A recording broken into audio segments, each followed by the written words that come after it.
Hi everyone, I'm Jack from Jack's English. And I'm Luke from Learn English Like a Pro, and welcome to the 8th episode of our Learn English podcast. This podcast is designed to help you improve your listening by listening to our natural discussions. Today's topic is about sports. So Let's kick this off with a question about ourselves. So Jack, what sports did you play in school?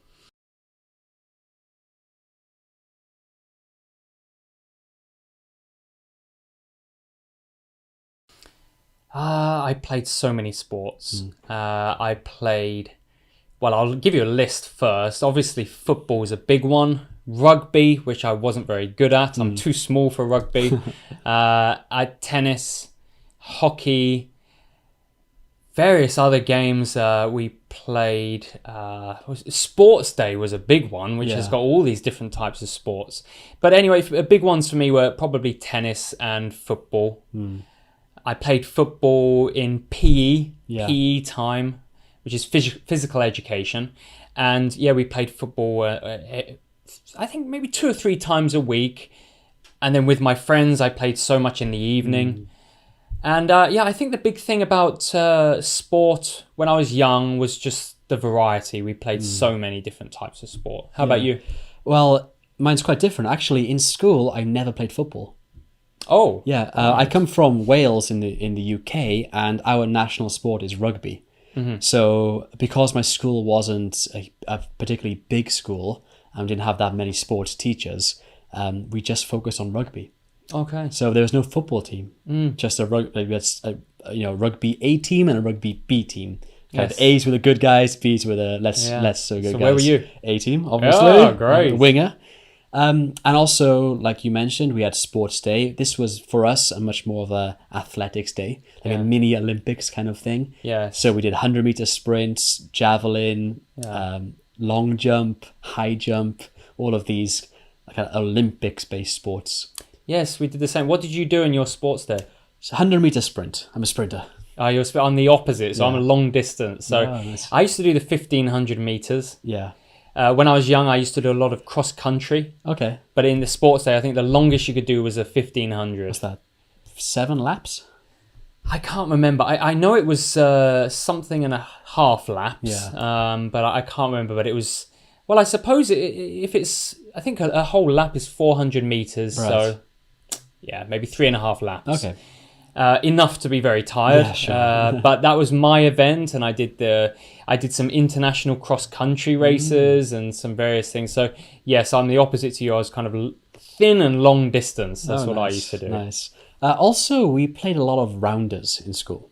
That's what I was trying to think of. Yeah. So for those of you who don't know, which you probably don't, rounders is kind of mini baseball. I would say so. Mini baseball. So you have a bat, which is only like this big. Yeah. And you have to hold it with one hand.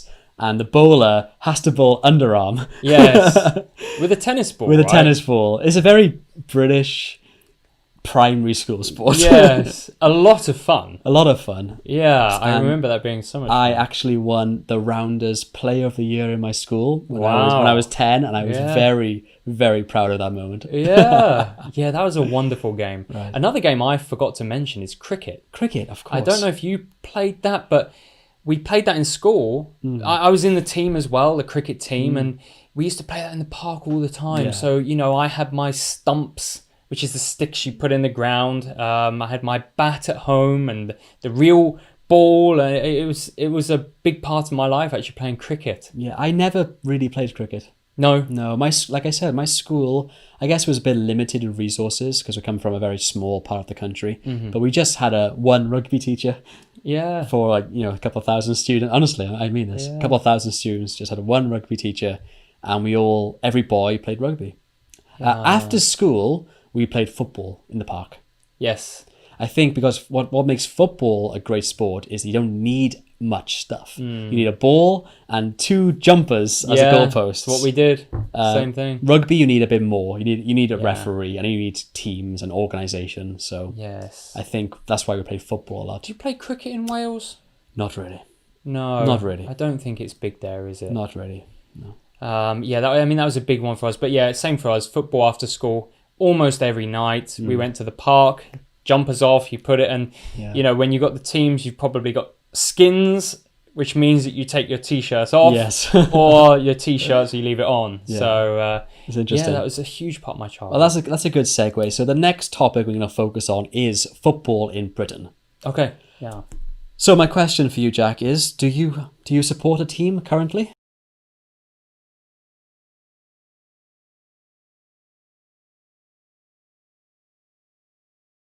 I do. I support Manchester United. I know you won't be happy to hear that, but I've supported Manchester United. I can remember I chose the team. It wasn't a regional thing. I couldn't live further away from Manchester. Yeah. It's just the other side of the world to me. But I chose Manchester when I think I was third grade. So what's that, about 8 years old? Yeah. And I remember, Scholes, Nicky Butt, Keane, they were pretty young at that time, and all these big names. And to be honest with you, I chose Manchester United because they were the best. Yes. Right. But I've followed them up to now, and unfortunately they're not the best anymore, nowhere near the best. Yeah. How about you? Well, yeah, I'm a big Tottenham Hotspur supporter. Yes. I don't live in London. Tottenham is a London club, but my father was a huge fan. So when I grew up, I had all the jerseys and the full Tottenham kit, and basically I wasn't allowed to support another team. Yes. Even though when I was growing up, Spurs or Tottenham were not a good team. Yeah. Very, very average. So a lot of my friends made fun of me. A lot of my friends who were Manchester United fans, like this guy, would pick on me, and now everything has changed. It has. The tables have turned. Tables have turned, right? Yes. Well, regarding that, I had the same with my father, but he was a Nottingham Forest fan. And you possibly haven't heard of Nottingham Forest. They're a championship table team. There's no way I'm going to follow them. So that's why I stuck with Manchester United. It's a good choice. Yeah. So let's talk a little bit more about football in the UK. It's kind of as a cultural support. So, I mean, I'm not sure about you, but it's a big part of our lives, right, in the UK. Sure. Yeah. So every Saturday and Sunday with my friends, I used to go to the pub, have a beer, watch the lunchtime game, have some food, then go off and have some, more drinks with my friends, and then watch the later evening games. It was quite a tradition. Yes, exactly the same. Yeah. Exactly the same. It's huge to go to the pub every weekend. Right. Very normal and very busy. The pubs, you go in the pub at lunchtime for the lunchtime kickoff. Very busy. Yes. Many people watching the game. I don't know about where you live, but there was a lot of betting. But, harmless betting. Very small amounts. Yeah. And my friends and I would watch the game and, we'd say, I bet Wayne Rooney will get the first yellow card. Or I bet the first person to spit on the ground will be in 10 minutes. We did all these little mini bets through the game, and maybe it would be betting tiny amounts of money or the next round of drinks. Yeah.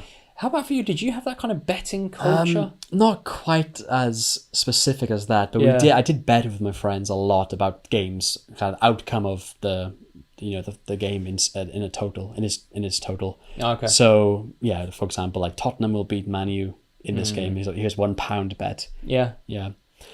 Also, I think what's really important about football in the UK is that especially for men, it's a way of building relationships with your colleagues or new friends. Totally. So when you meet someone new, one of the first questions you ask them is, what team do you support? Yeah. Even if you don't like football, you have a team so you can respond. Yeah. And it's a way of building a relationship, right? Yes, I totally agree. And by the way, it's, obviously there are rival teams, right? Obviously I'm Manchester United, and if Luke's a Man City supporter, then there's quite some rivalry. But that doesn't get in the way of friendship, does it? It's just, you kind of make fun of each other a bit and have a bit of fun with it, but it's still a good way to get close to each other. Yeah, exactly. Usually we call it banter. Yes. Which is when men and girls, when they make fun of each other in a friendly way. Yeah. So football is the ideal topic for banter. Yeah, right. Right. Yeah. So yes, it's there are rivalries, and you may see. I think that's perhaps one problem back in Britain is the image of fans. Yes. And obviously we have hooliganism and it exists, and there's no denying it, right? And it's a problem. But overall, I think football is a very positive thing. Yeah, I think that bad image of the hooligans came from the 1990s. Yep. Where there was a lot of fan rivalry, and it was very, very dangerous to go to a game. Yeah. Nowadays, because of the Premier League and its popularity across the world, the police have really clamped down on hooligans. And I don't think there's much problem anymore in the stadiums, right? I think so. football's a very clean game now. Yeah, getting better, isn't it? Yeah, exactly. Much better. Yeah. Okay, our last topic for this discussion is about the Rugby World Cup, which is taking place in Japan this year. Right. So, Jack, are you excited?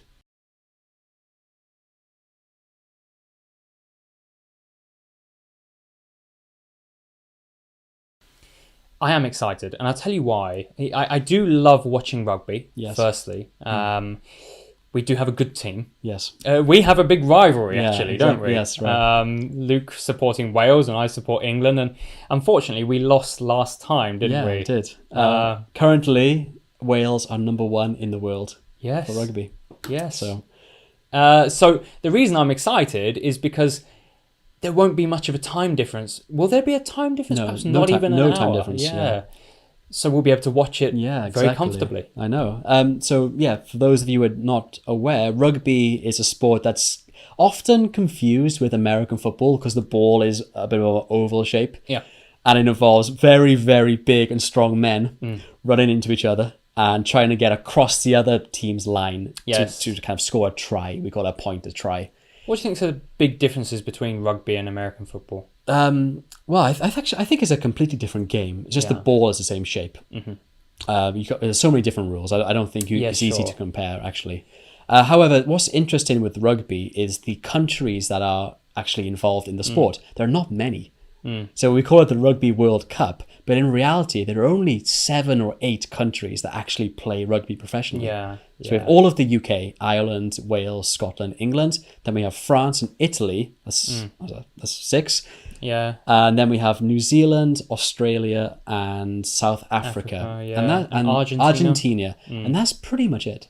And Japan had a reasonable showing, didn't they? Yes. So Japan are hosting the World Cup this September. And in the last World Cup, they did surprisingly well. So we're hoping that they will continue to do well. They can add more to this World Cup. And I think most people are really excited to see Japan do well. Yes, I think so. I think it would be nice to see some new countries coming into it and being able to compete with us, these big countries that are doing so well. Exactly, Yes, I think it's going to be a very exciting World Cup, and it would be so nice to watch it at a reasonable time, right? Not waiting up until all hours and trying to catch a game in the morning. Exactly. Yeah. All right. So that's it. I hope you enjoyed this episode on sports and particularly British sports. Yes. Yeah. I think a bit of an emphasis on football and rugby. I think these are the most important sports, or the most popular sports in our country, and especially with the World Cup coming up, the Rugby World Cup. Yeah, right. So like we said, that starts in September, so if you want to get a bit of British culture, tune into the Rugby World Cup. Yes, we will be. Yeah. Okay, well, thanks for watching today. We'll be back next week. I hope you have a wonderful week. Cool. Cheers, guys. Yep. See you. See ya.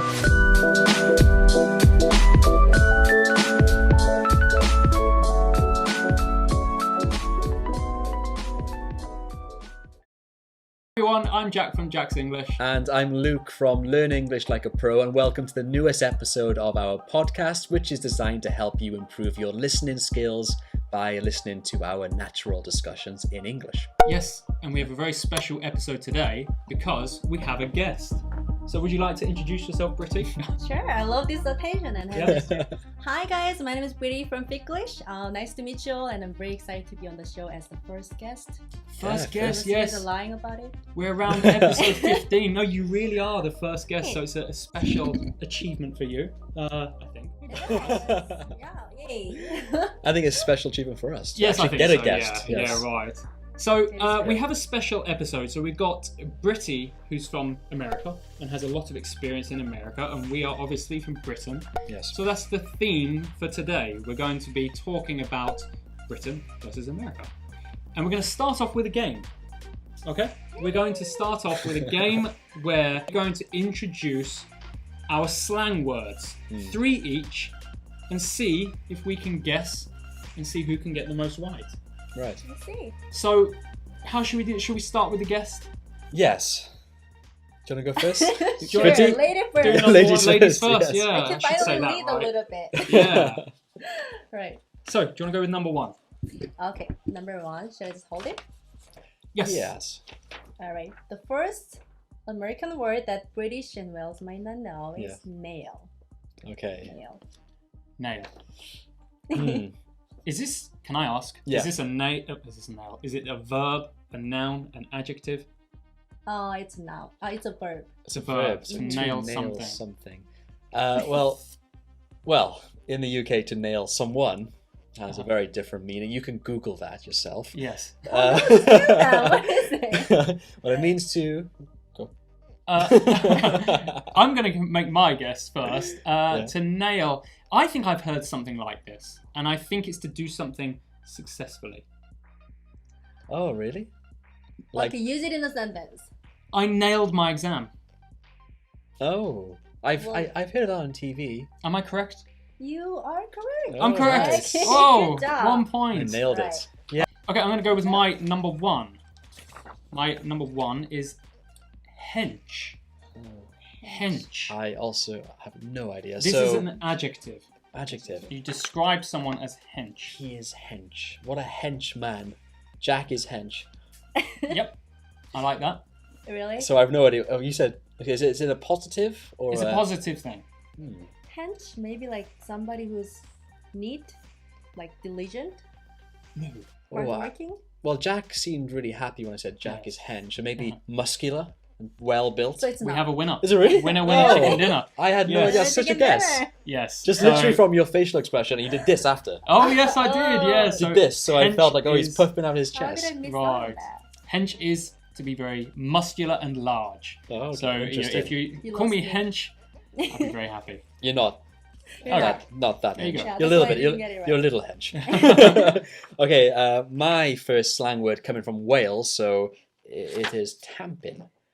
It is also an adjective, so you can say like I am tampin, Jack is tampin, Britty is tampin. What does that mean? Tamping, that means like passionate, No, good try. driven. Good try. No. I'm gonna go with man. impatient. Impatient, also incorrect. Okay. It's a negative word. Can you give us a sentence?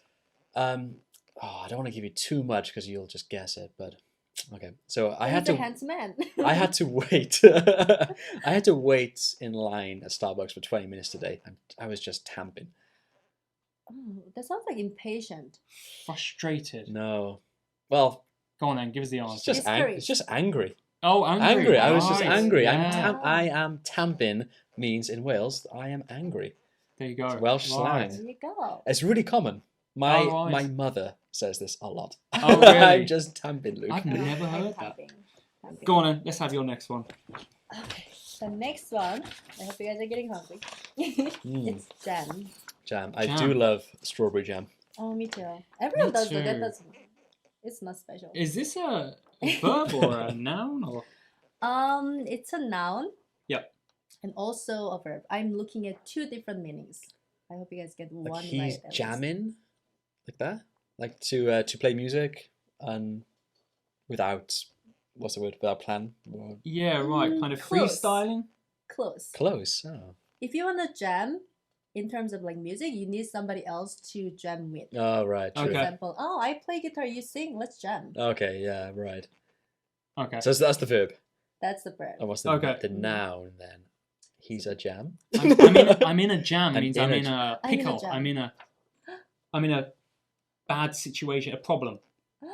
Is it? Good job. Oh, really? Guys. My You- first guest experience is amazing. Yeah. You guys get everything That was- right. oh, wow. I feel like There you Jack go. has 'Cause I was watched- just stuck in a jam. Oh right. See, I think for me that's just traffic. Yeah. I've never seen jam as in like in a pickle or in a problem. Interesting. Yeah. So basically, like jam is a sticky material. So like you're in Yeah. a situation that's sticky. Like, Yeah, hard to sticky get out of. situation. We say that, right? Yeah. Yeah. Interesting. Get me out of jam. You. I am on fire. You know your American stuff, Jack. My next one is bear, And Bear. in this case, bear is an adverb. Okay. Adverb. Oh, I thought it was adjective. An adverb. An adverb. It's He's- bare hot Oh outside. my god! It's a irregular adverb. It's bare hot. There, like extremely. Yeah. Extremely. That's Too really? easy, right? I go with too easy. Wow. Yeah. Bare Finally. means So extreme. very. Really? It's bare, It's bare hot. hot. That's Yeah, it's that's, bare cold. that's a really weird one. Yeah. Yeah, it's a weird one because I feel like it's the opposite of it. You know, bear sounds too bare. Yeah, right. You Like know it's what I like it's just Oh. mild. Oh, yes. No, we use that as a British. meaning very. That's interesting. Yeah. All right. Go on Cool. then. I come from the UK, so I should know some Yeah. of Jack's, but Right. I have an excuse because my country has a second language, which is Yes. Welsh, and in the UK, a lot of the Welsh words are incorporated into English. Mm. Uh-huh. So this one is called ach a fi. Ach a fi. Wow. That's actual letters. Yes, right. So, like I said, we have two languages in Wales, Welsh and English. But because we're so, we use them both Uh-huh. quite a lot. Some of the Welsh words become English slang. Mhm. So ach a fi. Can you use it in a sentence? Because I think Uh, we are not going to get close. I'm going. Did I? If I tell you a sentence, it's really hard to tell you a sentence without Uh-huh. just giving it away. Yep. So have a guess first, and then I will tell you a sentence. Did you? Is it a noun? It's a noun. It's a sentence. Oh, It's a sound. like an it's exclamation? more exclamation. Yes. Yeah. Okay. Too bad. If Yeah, anything, that's what I was if gonna say, anything, yeah. it's an adjective. Okay. Too bad. No, good try, but no. I have It's lots of very too bad. negative.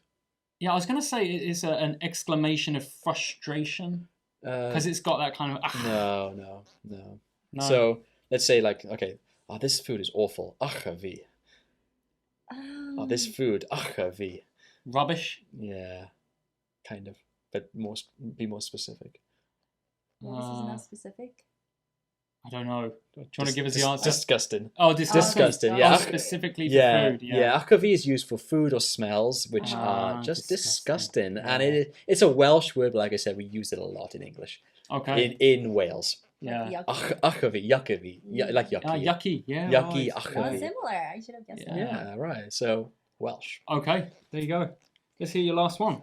Okay, the last one. If you guys don't guess it, even though you know the meaning, we'll see. Whiz.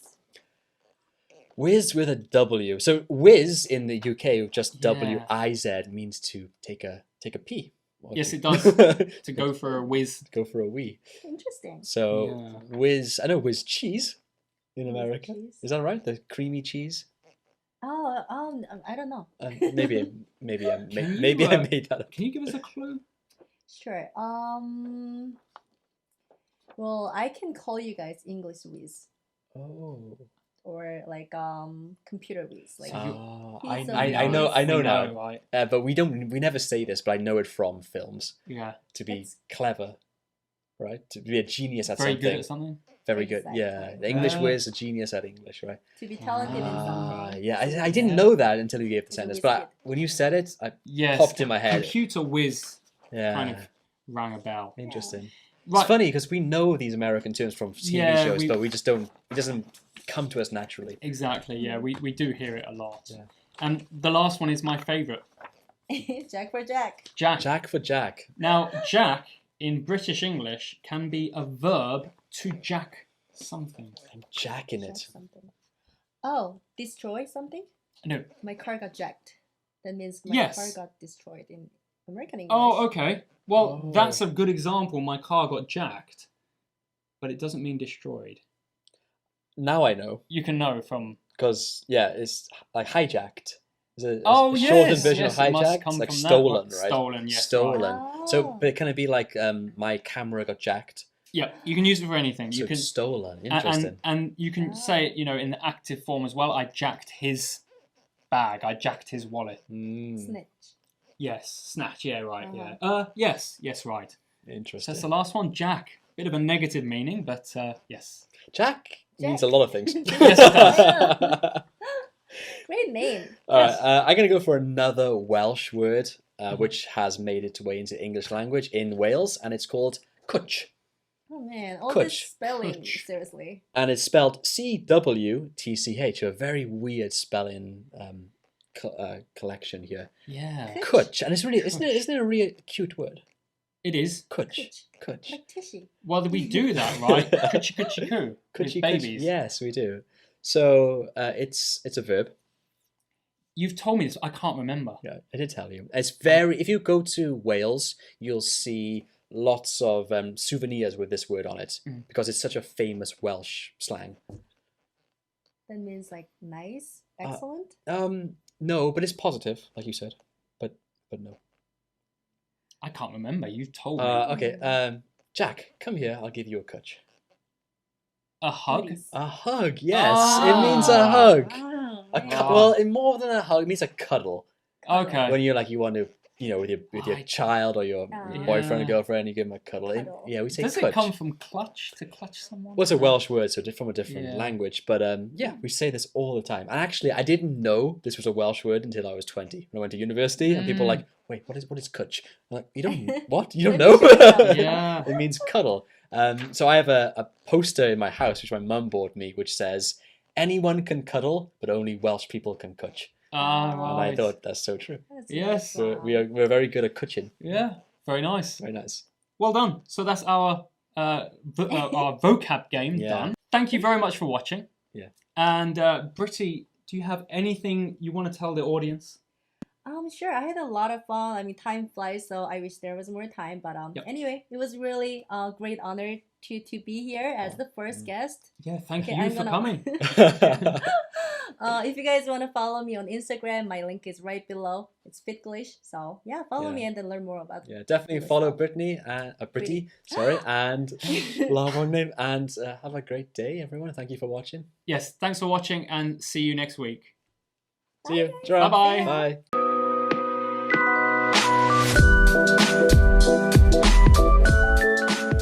Hi everyone, I'm Jack from Jack's English. And I'm Luke from Learn English Like a Pro, and welcome to the newest episode of our podcast, which is designed to help you improve your listening skills by listening to our natural discussions in English.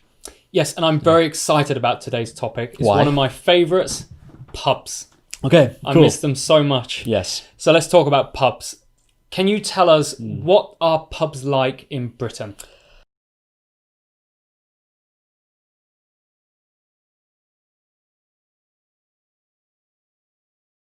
Pubs are awesome. Yep. In the UK. It's okay, so a lot of drinking places around the world, they're a bit more like clubs or places where you have heavy drinking. In a pub in the UK, it's much more casual. People sometimes go there just for one beer and a bit of food and a chat, or even just a bit of coffee, right? So pubs are a place where people can relax and get to know other people in your town and just have a general chat with your family. Good, yeah. So, yeah, I think, as you said, a lot of the places, we go to bars in Seoul. Yes. We go to bars, everywhere, even when I was in Australia. And they are sort of, there's an atmosphere, right? And it is that you're there for drinking, and it's got a bit of a clubby atmosphere. The interior, I think that's a big part of it. So for me, yeah, the pubs is all about the atmosphere. Yes. Particularly the old pubs, with the stone walls and Yeah. the nice big bar and probably grumpy Old man. grumpy landlord. Yeah. Right.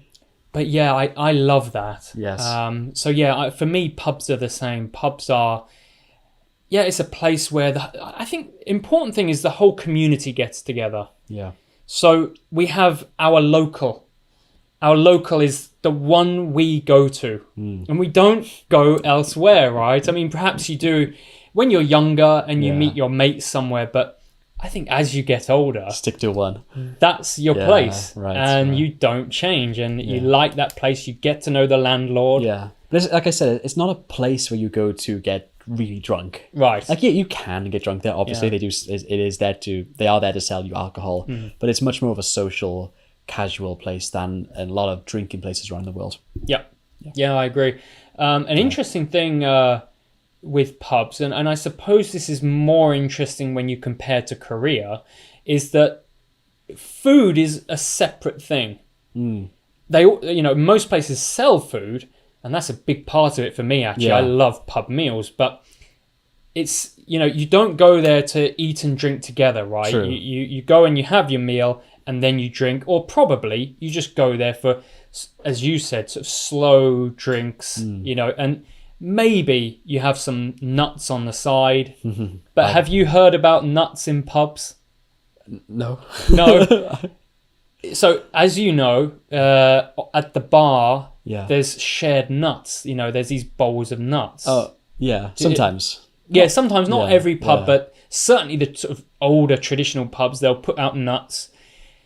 And apparently, they've got more urine on them than a toilet seat. Of course they do.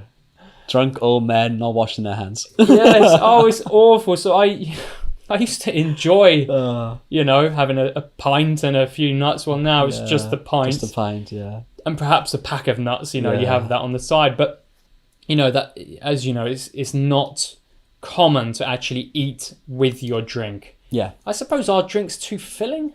Yeah, maybe. I also think that if we go to the pub for a meal, then it's at lunchtime, usually. Yep. Usually, not right. always, but usually. So you don't drink much at lunchtime. More so than dinner, right? I think people go to pub for lunch more so than dinner. I think so.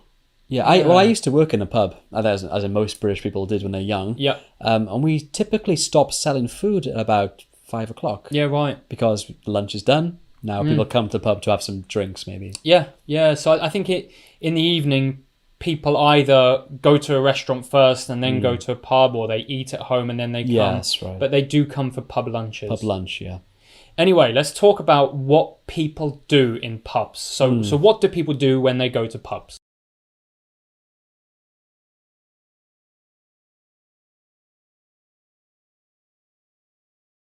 Several things. Well, it depends on what type of pub you go to, I suppose, and what events they run. So my local pub, like you said, every Wednesday has a pub quiz. So every Wednesday, the local people from the town come and basically just do a quiz together. Wow. And the winner will win some, I don't know what they win. I never won, so I don't know. Yeah, me too. I think probably a couple of beers, maybe. I think that's what they round do. For the table. Yeah.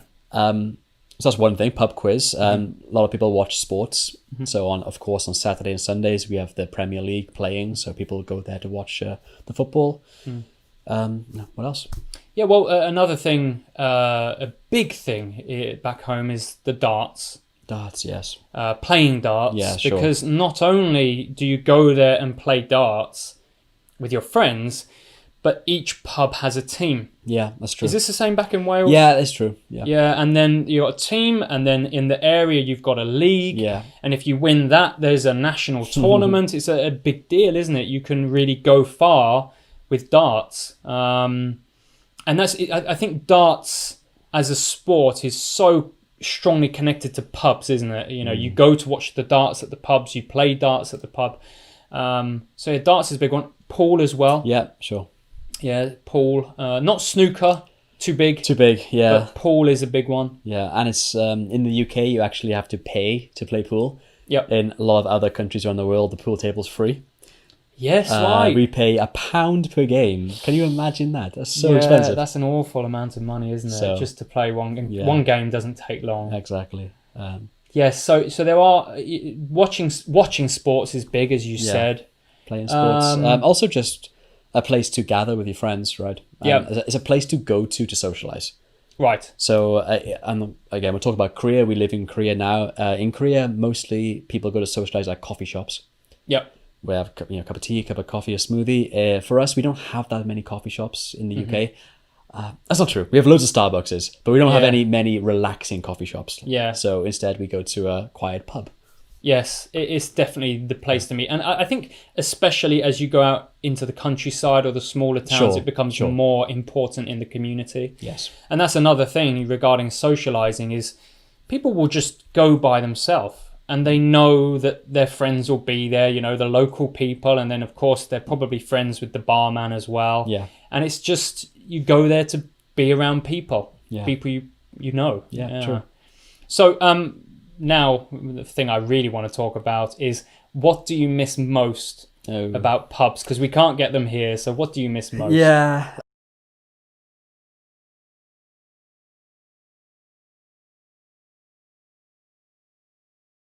I love the food. Mm-hmm. Yeah, so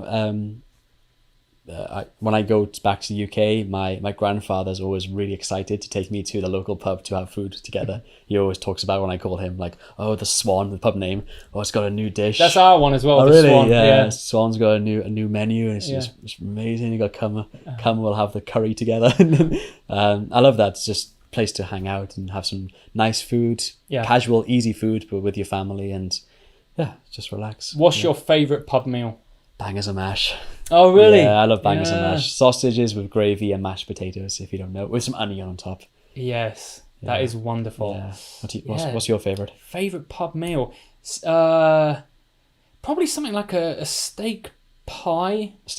Yeah. Or actually, no, I tell you what it is. It's easy. Roast dinner. Roast dinner, yes. Yeah, if they do a roast dinner. Yeah, then that's not as common anymore as it used to be. Yeah, well, it must be hard, right? Yeah. It's a lot of work. Food. Also, pork belly is really nice. Oh, I haven't had that. Yeah, that's a new thing that was popular when I was at home last year. Yeah. Pork belly with mashed potatoes. Oh, it's very. For those that don't know, pork belly is very soft pork. Comes from the stomach area. And do they do the outside crispy? Yes. Yeah. Might have to try that next time. Yeah. The other thing that I must mention, because it's a huge part of the pub regarding food, is the ploughman's. Okay. I'm not sure what you're talking about. Oh, I thought it was big. A ploughman's is a pub lunch, which is a salad, hopefully 2 or 3 types of cheese, a roll, and ham. Okay. So, and normally, it's kind of tailored to the area. So it'd be a local cheese, a local ham, and local bread, that kind of thing. And each pub's ploughman's is different, and it's wonderful. I really love ploughman's. Sounds good. So what do you miss mostly? Well, as I kind of mentioned before, it's the atmosphere. Sure. But it really depends on which pub you go to, and it depends whether you go to an old pub in London, a new pub in London, a pub in the countryside. They're all different. Sure. So for me, it would have to be a pub in the countryside. And you can just, as you know, you can drive through the countryside and you'll see pubs all the time. And normally in the countryside, they're the same. They're quite old.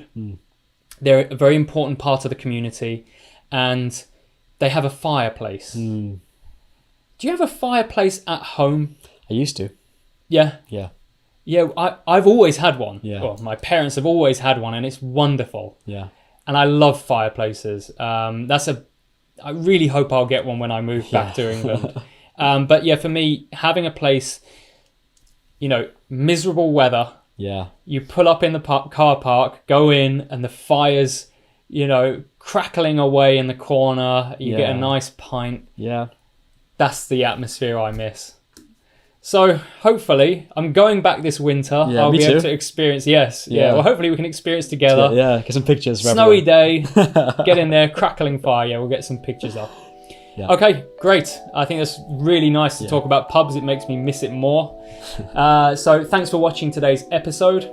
Yeah. Again, if you have any questions, as always, leave them below in the comments below, and we'll check.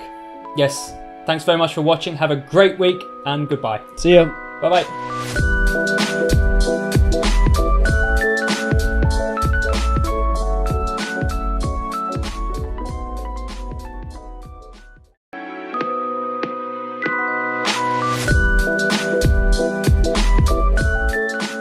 Hi everyone, I'm Jack from Jack's English. And I'm Luke from Learn English Like a Pro, and welcome to the 6th episode of our Learn English podcast.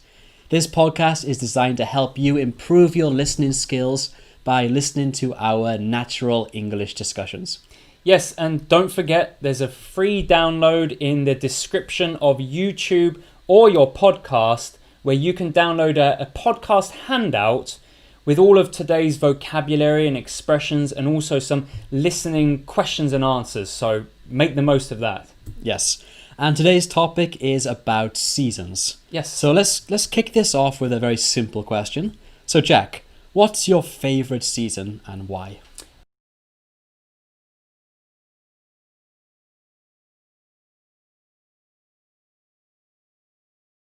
Well, I'd have to say summer.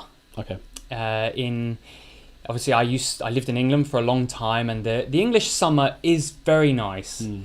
It is hot, believe it or not. A lot of people say, "Oh, English weather," but the English summer can be very hot.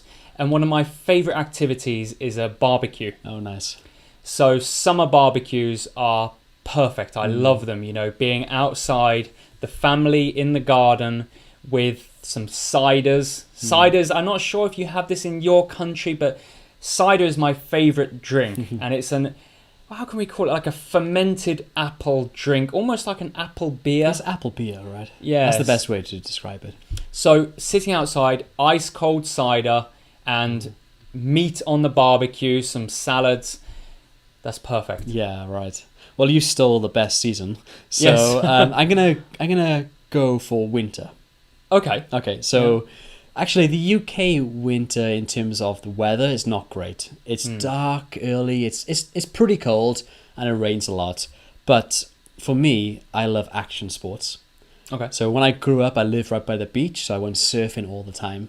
And in the UK, actually, we have really great surf in winter, only in winter. So yeah, we have great waves all over the coast of Wales, where I come from. The Cornish coast, which is south of England, and Ireland has amazing waves. I also love snowboarding.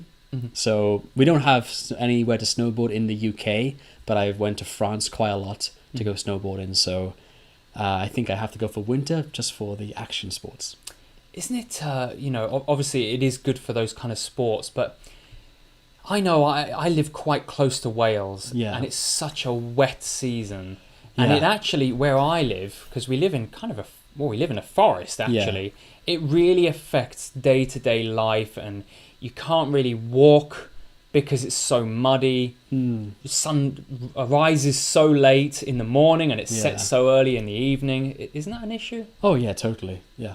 You stole the best one. Summer's the best. Yeah, right. but in terms of action sports, I think winter is the best for surfing and snowboarding. Yes, right. Yeah, I'm such a fan of summer. And as I mentioned in the previous podcast, I am a golfer. Yes. So summer was huge for me. The wind dies down, the fairways, the grass is kind of harder, and it's just a nicer time of year. That's true. Actually, can I change mine to summer? To be honest, summer's best, but for some reasons winter is also good. Okay, so let's talk now about British culture a little bit. So of course, every season has different traditions. So what are some British traditions for each of the seasons?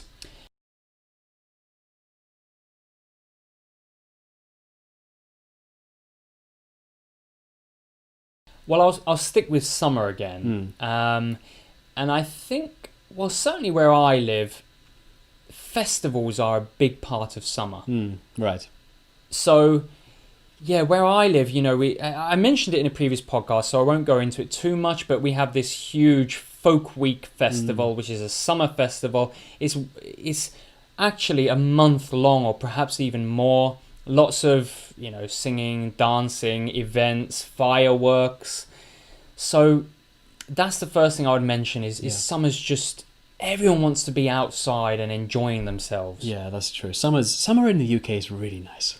Actually, a lot of people go out to the local green or the park and have some beers with their family, and kids play around. It's just a nice time of year.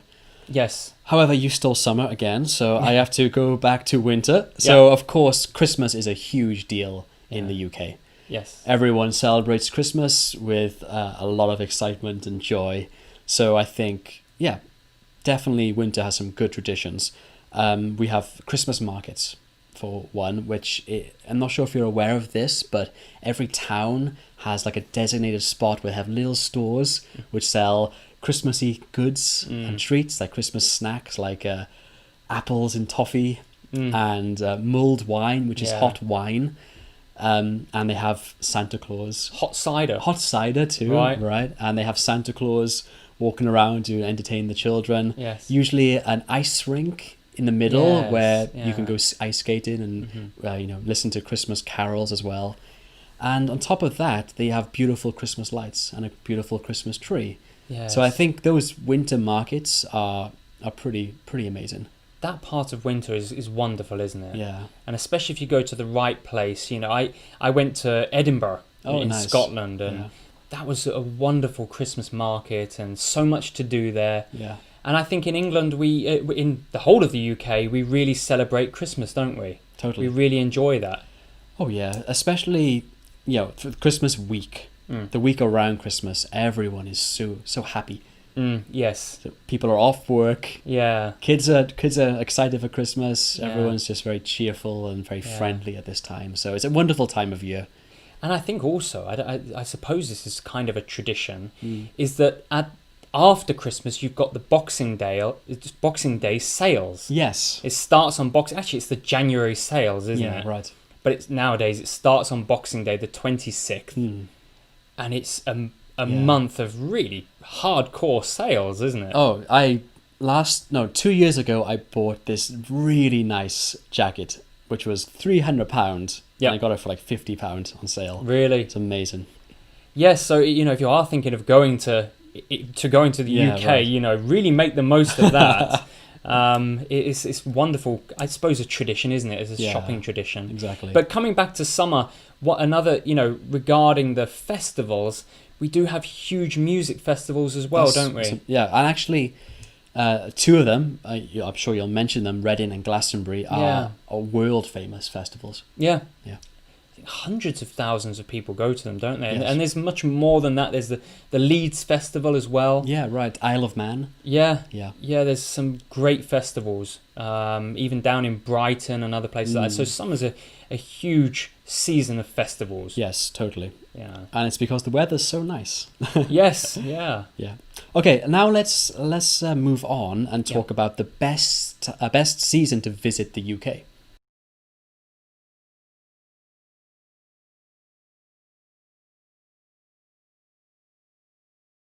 Okay. I'm going to take it again, You right? can take it again. What I always mention to my students is in April, you've got April showers. Yeah. Do you have this in Wales as well? Is there, do you call it April showers? Yes, definitely. You do? Yeah. So you've got April showers. A shower is light rain, isn't it? It's not heavy rain. Throughout April, there's just a lot of light rain, which is not particularly nice to be there in that kind of weather, right? Right. So I always say to my students, sort of aim for around May until nowadays you get these late sort of Indian summers, don't you? Indian summer is a late summer that kind of comes back around September, October. So I suppose May to October. What do you think? Maybe not as far as October, but like maybe mid-September is still really nice. Yeah, totally. I'm gonna copy you this time and say if you're gonna visit the UK on holiday, it has to be summer. Yeah, really it does. The days are very long. The sun rises at around 4 o'clock in the morning, 4:30 in the morning. Yeah. And then the sun sets at about 10:30 at night. Yeah. So the days are beautifully long. It's not too hot. We do hit 30 degrees sometimes, but it's never much more than that. And it's not as humid as most other countries. It's a dry summer, isn't it? Dry summer, yes. And because of the long days, people stay out late. Restaurants and pubs are open later. You can enjoy the gardens in the cities and go to the beautiful beaches that the UK has to offer. Yes. I think you have to come in summer. Yeah. Yes, I agree. And as you said, the gardens. And if you're going to London, which a lot of people do, you've got the wonderful parks. Yes, where you've got to have the weather for it, because a rainy park and a sunny park are two totally different things. But I'll give you a warning, and this is something that my students are kind of surprised by, is that in the parks in London, a lot of people have their tops off. Yes. And they're sunbathing. Right. Yeah, sure. And we love to sunbathe, don't we? Well, it's not often that we have chance to kind of get a tan. So when the sun comes out, t-shirts come off. You got to make the most of it, right? Yeah. Yeah. Totally. So my students are kind of surprised by that, but go to the parks, go to the pubs, right? The beer gardens. Beer gardens, yeah. I really miss that, the nice beer gardens during summer. Yeah, right. It's well worth going in summer, I think. Yeah, amazing. Yeah. Yeah. Okay. All right, guys. Well, thank you very much for listening to this podcast. We hope you do visit the UK in the summertime. Yes. If you do, let us know, and we'll see if we're around and meet you, maybe. Yes, I hope so. Yeah, so thanks for watching this episode. We'll be back next week with more of this good podcast material. Yeah. All right, thank you. Cheers. Yeah, see you next week. Bye-bye.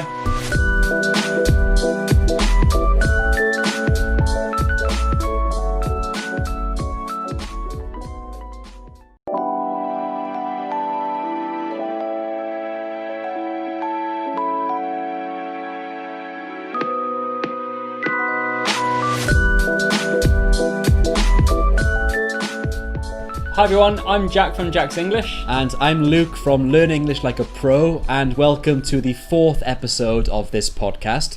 This podcast is designed to help you improve your listening skills by listening to our natural discussions. Yes, and as you said, we're on the 4th podcast today, and today's subject is university life. Yes. So we'll start things by sort of introducing our university and what we did there, the major.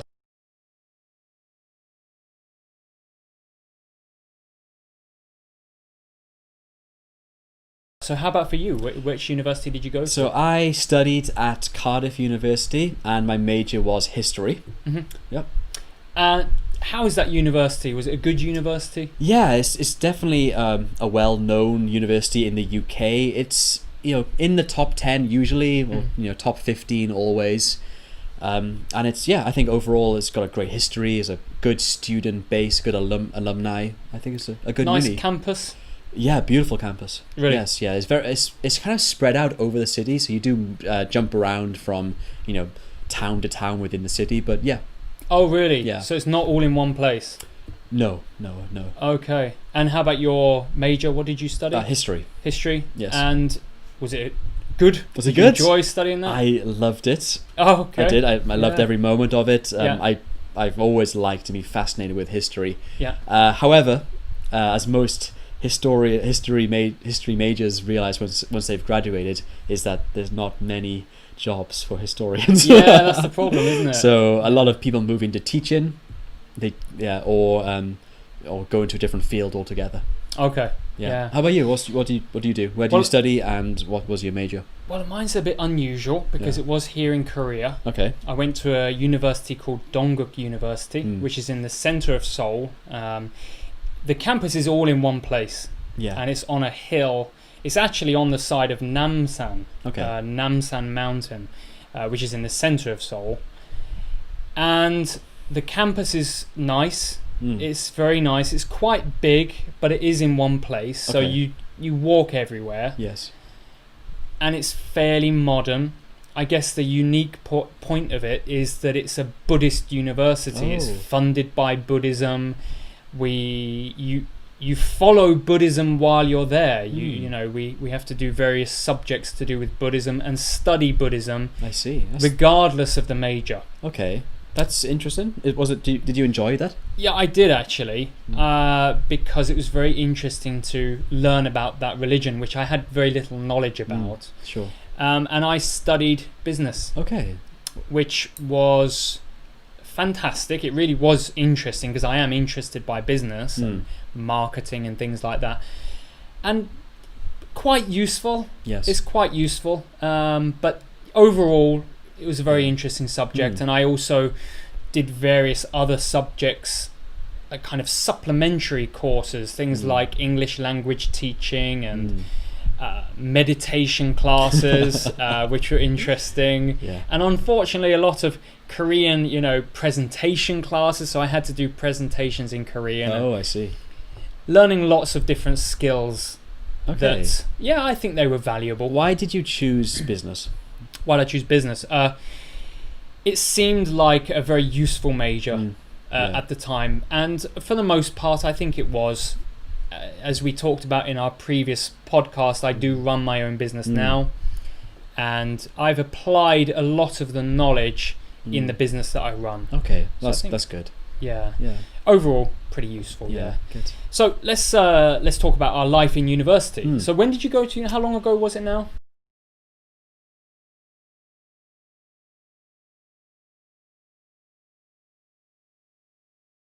I enrolled in 2005 and I graduated in 2008. Okay.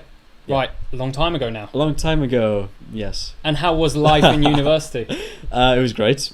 Yeah. Yeah, it was cool. I lived on campus, so I lived in a dorm for the first year. Yeah. It was great living with new people. Yep. And first time away from my parents, so I had, I had some freedom for the first time in my life, real freedom. Overall it was fantastic. Yes. Good. Yeah, Yeah. good. It was the same for me. The difference was I did it much later. So actually I started university in 2012 Oh. and graduated in 2016. Okay. Wow. So I think for you, how long was university? In the UK, most degrees are 3 years.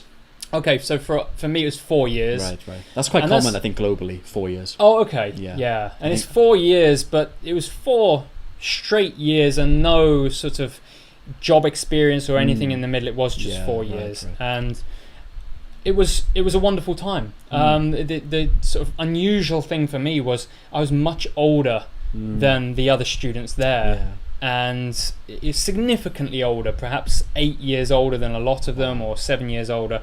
So that made it a bit of a different experience, but really wonderful. Because I had so much experience before going to university, I think that helped me know that I have to study. So immediately I got my head down. I started studying from day one. Yeah, right. Well, that reminds me of me when I did my master's degree. So I did my master's degree in 2013, and that was a 2-year program. And my study routine and my study kind of attitude from my bachelor to my master's degree was completely different. Yep. I put my head down, I studied hard, and I focused on my subject, and I actually enjoyed the learning process in my master's degree. Right. In my bachelor's degree, I was too young, I think. I was only 18 Yes. to 21, and I wasn't really focused on studying. I was there for the life experience, let's say, rather than the academic experience. And I think that's true for a lot of students that age, isn't it? I think so. Yeah, I think it's too young Me too. to be put into a kind of a strict, rigid academic environment and be expected to produce quality work. Right. I think for a lot of students that's too young. Yeah, I agree. And even it's too young to know what you want to do. Yes, right. Perhaps if you went to university now, you wouldn't choose history. Yes, no, I definitely wouldn't do that. Yeah. So we do need some kind of life experience before making that choice. Yes, right. How about you? Well, how was your life experience at a Korean university? It was... So obviously I don't have anything to compare to, but it was fantastic, and I studied hard. I think in Korea there is a culture of studying hard. So if I went to the library, people were studying so hard there, and it's quite inspiring. Okay. To see that. Yeah. Not many people skip class. Most people do attend, which is, I guess, kind of different. Kind of the opposite of the UK, because actually I don't think professors keep attendance in the UK very often. So that means most people do skip the 9 o'clock in the morning classes. That's the tough one, isn't it? That's the tough one. The early morning ones. Yeah, right. And I guess it's different in Korea. You have 4 chances. If you skip 4 classes in a semester, it's a fail, which is fairly strict, isn't it? That's very strict. Yeah. Yes. Was there anything like that in Wales with the... I mean, it wasn't as official as that, but I'm sure if you did skip too many classes, you'd get a warning and then probably ultimately get kicked out of your course. So you can't just keep skipping class. No. Yeah. But it wasn't official. It was never really spoken about, because we do get a lot more freedom in the UK. Okay. Yeah. Another interesting thing in Korean university is the amount of drinking, but I guess that's the same for most countries. You know, there's a lot of gatherings, get-togethers, holidays, traveling together. 100 people Really? traveling somewhere. They call it an MT. Yeah. And they travel somewhere and they have all these drinking games and such. It's a different lifestyle. Yeah. In the UK, I mean, we do drink a lot. We don't do big events like that very often. Okay. However, the local bar or the clubs will have student nights. Okay. So, for example, in my city in Cardiff, every popular pub or bar or club had a student night. So it was like Oceana Mondays, Revolution Tuesdays, the pub Wednesdays, and Student Union Thursdays. So it was actually, there's always a reason to go out and have some beer. Good. And did you make the most of it? Yeah. Yeah. Plenty of drinking. Too much. Yes. Yeah. I think that's the same for most, isn't it? So the last thing I want to discuss is which was the best year.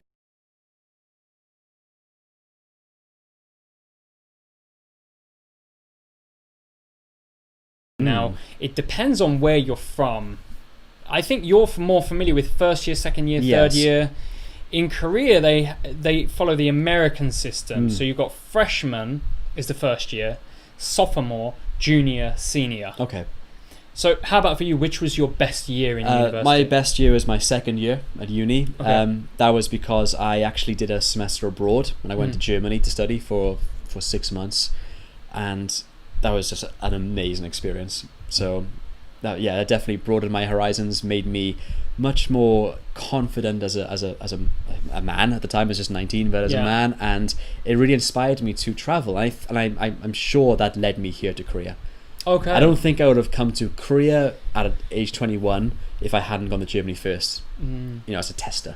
Yes, that's true. So I mean, that was brilliant. I made so many great friends who I'm still in touch with today. I met some nice girls. Yes, They love the British guys. Yeah. And I just overall, it was just a really fantastic experience. How did you find living in a different culture, in Germany? Because it is quite different, isn't it? Yeah. Oh, it is actually. Well, the first week was tough. Actually, I remember being a little bit afraid because I got lost all the time. It was this pre-smartphone. The internet was around. I had a laptop, but didn't have a smartphone, so I would just walk. And like, where am I? I don't know. let's go this way. Okay, I'm really lost now. Yeah. So that was kind of scary, and I couldn't really ask anyone. I didn't speak German, so I couldn't ask anyone where am I or where to go. So that was tough. And my roommates at that time were all Turkish. Okay. So they took me out to eat. So I had a lot of new foods. And of course the way Turkish people greet you is with a kiss. So I would wake up every morning with 3 Turkish guys kissing me on the cheek. Wonderful. Both cheeks. Yeah. And I was like, all right, hi Barish. Hi Musat. And so that took about a week to get used to. But after that, I felt comfortable. I made some more friends. Yeah. I found, I took sauteing classes. So that was good. Yeah. Yeah. Well, for me, it's a bit of a tricky question, this, to decide which is my best year. I would probably go with the senior year, which is the 4th year. Yes. Just because I started to take less classes. I started to kind of slowly transition into life after university. Yeah. So, a lot of those years, particularly freshman and sophomore, I had to do so many Korean language classes, which was so hard. Yes. I didn't enjoy doing them. And then the junior year, I was catching up with credits. I was quite behind on my credits, so I had to catch up. And then finally, senior year, I was accustomed to life in a Korean university and comfortable, and I was transitioning into what I do now. Yeah, I see. So I was teaching on the side, and I was starting to create the books and all these different things. And then I graduated, and the graduation ceremony was wonderful. Yeah. Wearing the full gown and, chucking the hat in the air and this kind of thing.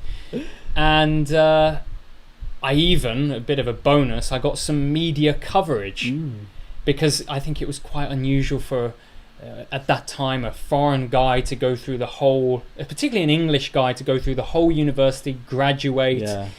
And I ended up in some newspapers and on TV. So that was a bit of excitement in my life. Awesome. My final year at university was a nightmare. Oh. Because actually, I'm not sure, I guess you don't do it in Korea, but we had to write our dissertation. Yes. our thesis. So most majors, even at bachelor's degree, have to write a dissertation to graduate, and that's hard. Yes. I mean, that's months of work. You got to get your head down, study hard, and for a 20-year-old at the time, it was hard to focus. Sure. I didn't find it interesting. Really? No. How many pages did you have to do? I think it was about 60 or 70 pages. Yeah. We were on about 30. Yeah. Which is very manageable. Yes. But 60 or 70, that is it was tough. A burden. It was tough. So I didn't enjoy my last year at university like you. Right. But did it? No problem. I submitted? Yeah, I didn't do well, but I passed. Good. So yeah. I was fine with that. Yeah. Okay, great. Well, it was good to hear about your university life. That's the end of our 4th podcast. I hope you enjoyed it. Yeah, cool. Well, thank you very much for listening. If you like this podcast, give it a thumbs up. Yep. Yeah, and if you have any questions or comments, leave them below in the comment section. Yep, we'll reply. I hope you have a fantastic week. We'll be back next week. See you soon. Cheers. Bye-bye.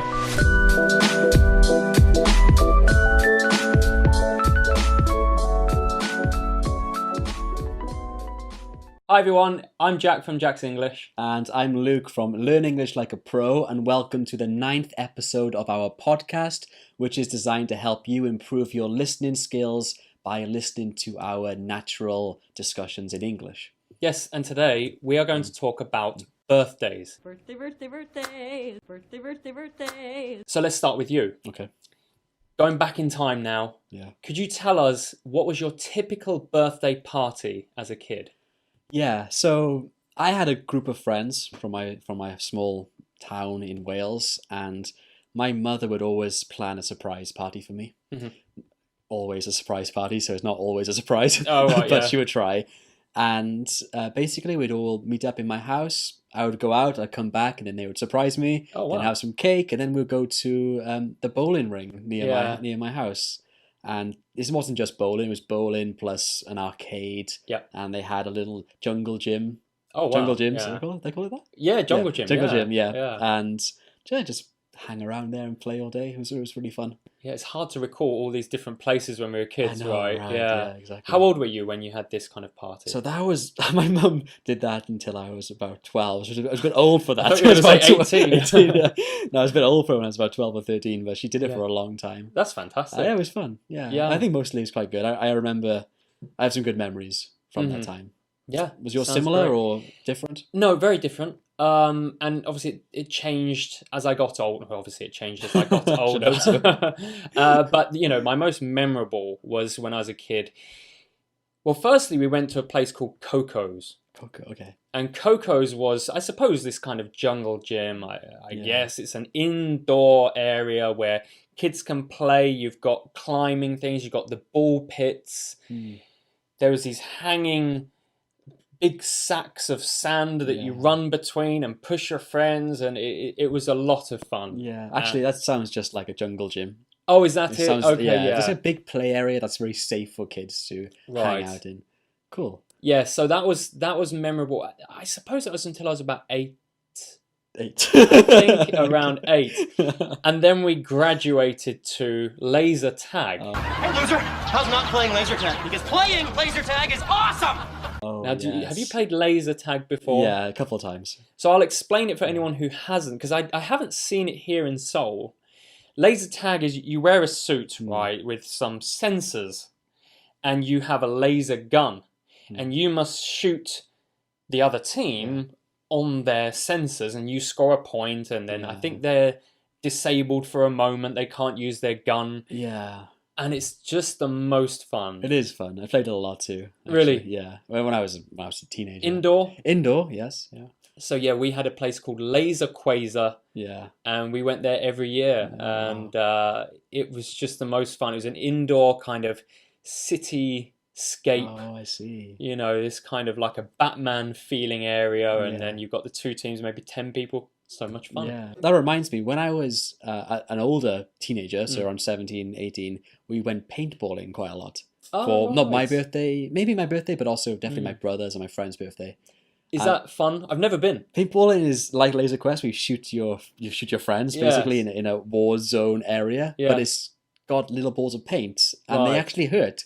So if you get shot, you have the next day you have a couple of bruises on your body, and really? it can actually hurt. Yes. There's always really good fun though. Well, let's take a look at now. Okay. Can you describe a typical birthday party now? Well, actually, I'm pretty quiet. Yep. My lifestyle is quite quiet. I'm quite introverted, so I don't really like having a birthday party. Boring. Personally, I just like spending time with my wife, Yep. A couple of close friends, and having a nice meal and some drinks. Yeah. I don't do anything special. I don't tell people it's my birthday usually. Yeah, I think as you get older, it becomes less important, obviously, and kind of meaningless, doesn't it? The number. Right. Yeah. I remember as a kid, I was so excited for my birthday. Oh my God, I'm going to get gifts and stuff. But now it's changed a lot. Yeah. Right. How about you? For me, a typical birthday party. I suppose it's the same, to be honest. Yeah. I do like to have a gathering. Okay. I do like to have a gathering at the house, at my house, and have people over and cook and order food and drink wine together. I enjoy doing that. I also, with the wife, even if we have a gathering with friends, we have our separate thing as well. So, we will go to a nice restaurant. We have a tradition, actually, where, do you know Michelin restaurants? Yeah, sure. So in Seoul, there are Michelin restaurants, and Michelin restaurants are ones that have attained this high standard of food and sort of environment and wonderful restaurants. So there's a list online, and we pick one for each birthday, and we try that one, and French place, Italian place, and it's really fancy. It's really fancy. Yeah, it's lovely. Usually lovely food. Yeah. And very Usually? nice Not service. always? Not always, Really? no. That's no. surprising. It's kind of hit and miss, really. But on the whole, really nice experience. So that's our kind of birthday tradition. Okay, so that's our 9th podcast done, right? About birthdays this time. So we'll be back next week with, I think we'll be talking about, what are we on next week? Job we'll interviews. Have to plan. Interviews. Job interviews, yes. yeah. So we've got lots to plan, lots to do. So I hope you have a wonderful week this week. Yeah, cool. All right, thank you guys. If you have any questions or comments, write them below. We'll check them. Yes, great. See you soon. See you. Bye. Bye-bye.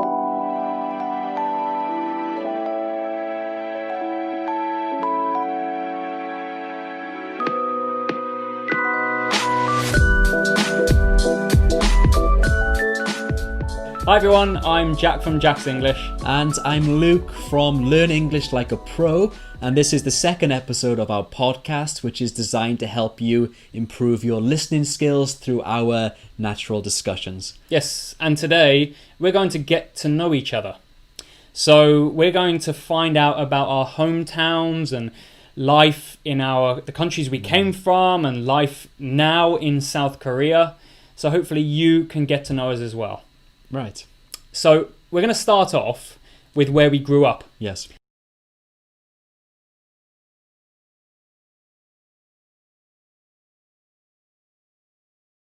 So how about you? Where did you grow up? I grew up in a very small town in Wales, which is a country on the west of the UK.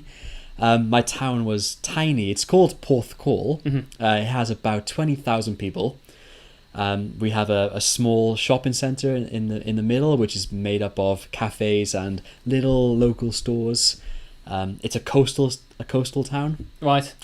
Some beautiful beaches, and it's kind of close to Cardiff, which is the capital of Wales. It's about half an hour drive from Cardiff. Okay. Yeah. How about you? Well, I think I'm from a similar kind of place to you, but on the other side of Britain. Yeah.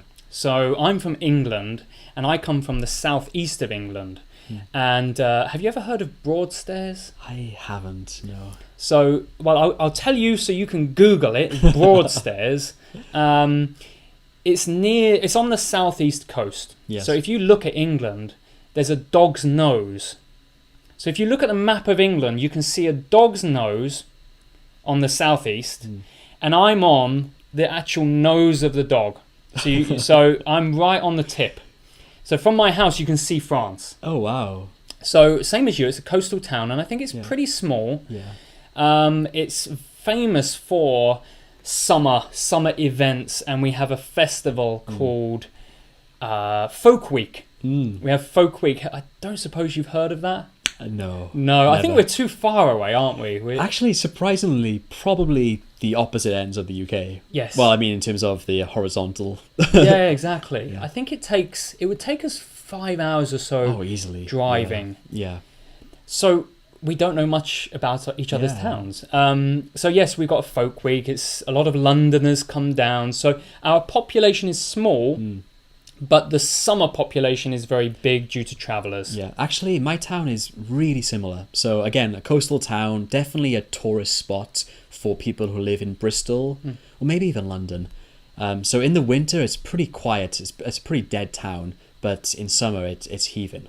Oh, really? Yeah, full of tourists, full of day travelers coming to the beach, etc. We also have some really unique festivals. Oh, you do? Yeah. So we have an Elvis festival. I'm serious. We have an Elvis festival every spring, and it draws in, I say, 1,000 Elvis impersonators from the UK. And it is huge. Really? I mean, it's, for my little town, like 1,000 Elvises come. So have you done this? Have you dressed up as Elvis? The locals don't really do it.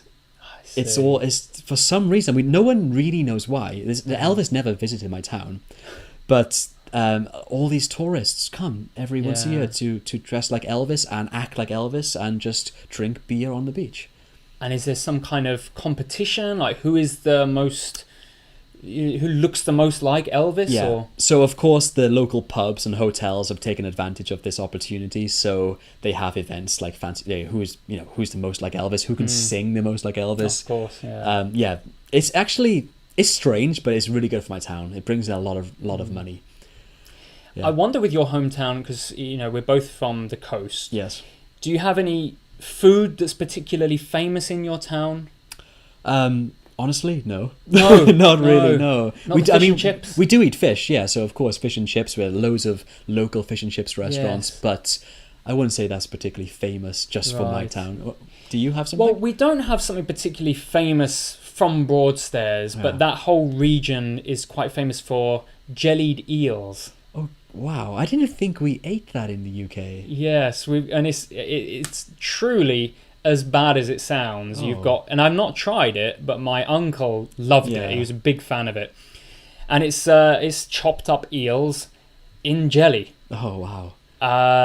And I can't say much more than that because I haven't tried Yeah. it, but it's apparently very nice from where I come from. Actually, that did remind me of something. We do have a thing called lava bread. I think I've heard So of it's this. basically seaweed. It's seaweed that's been ground up and mushed up, and it comes on a plate in almost like a little soup, but like a thick soup. So I don't know why we call it bread. It's nothing like bread at all. But that's a very Welsh thing. And have you tried it? Yeah, sure. It's fine. It tastes like seaweed, so not Yeah. that great, but it's I fine. didn't know we ate seaweed in the UK. I didn't know we ate eel. Yeah, in the well, there you UK. go. We're learning stuff about each other. Yeah. So let's move on to what we did then.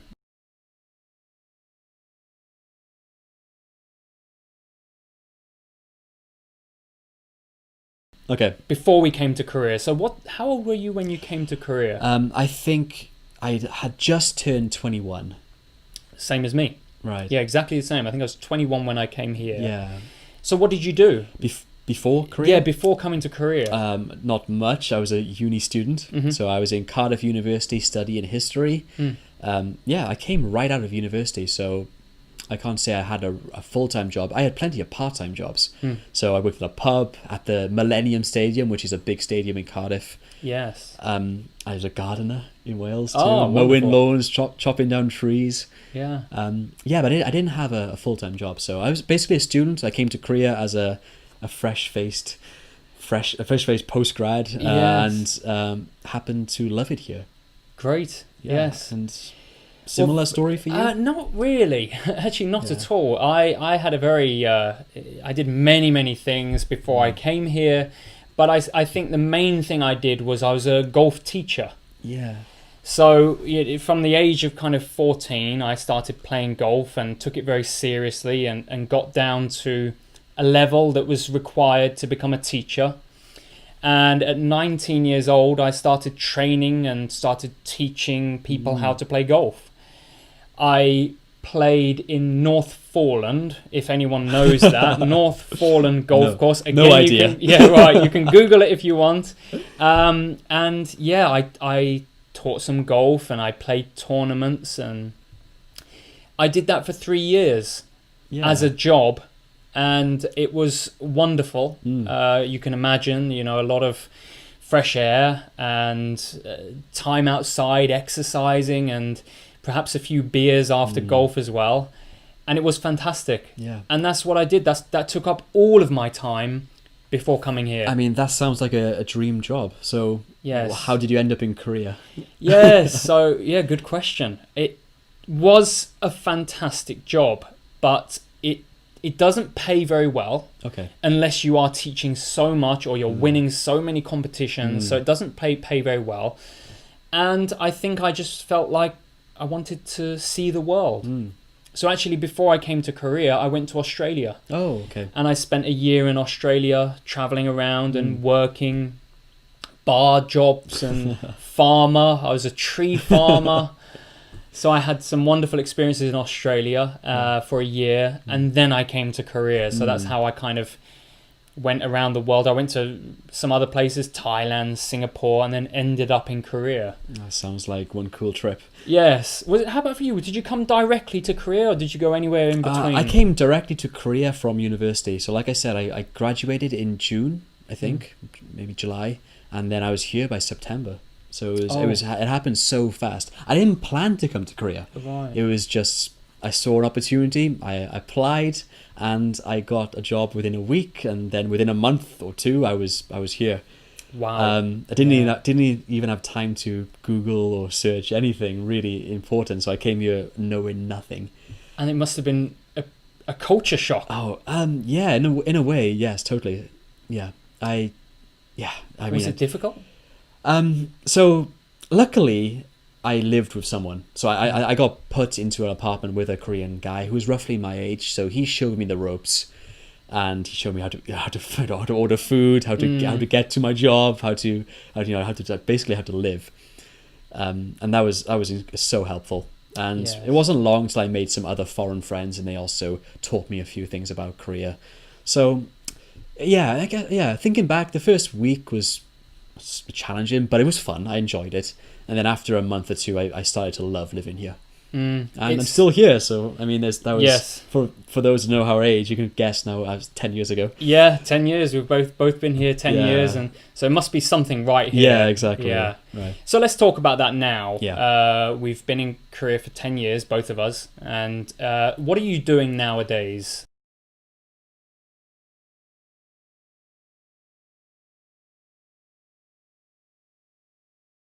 Yeah. So nowadays I work at a university in Seoul. I teach English language teaching to prospective teachers, and we do teacher training programs to help the local public school Korean teachers become more accustomed to communicative teaching, which is more about speaking-based teaching. Okay.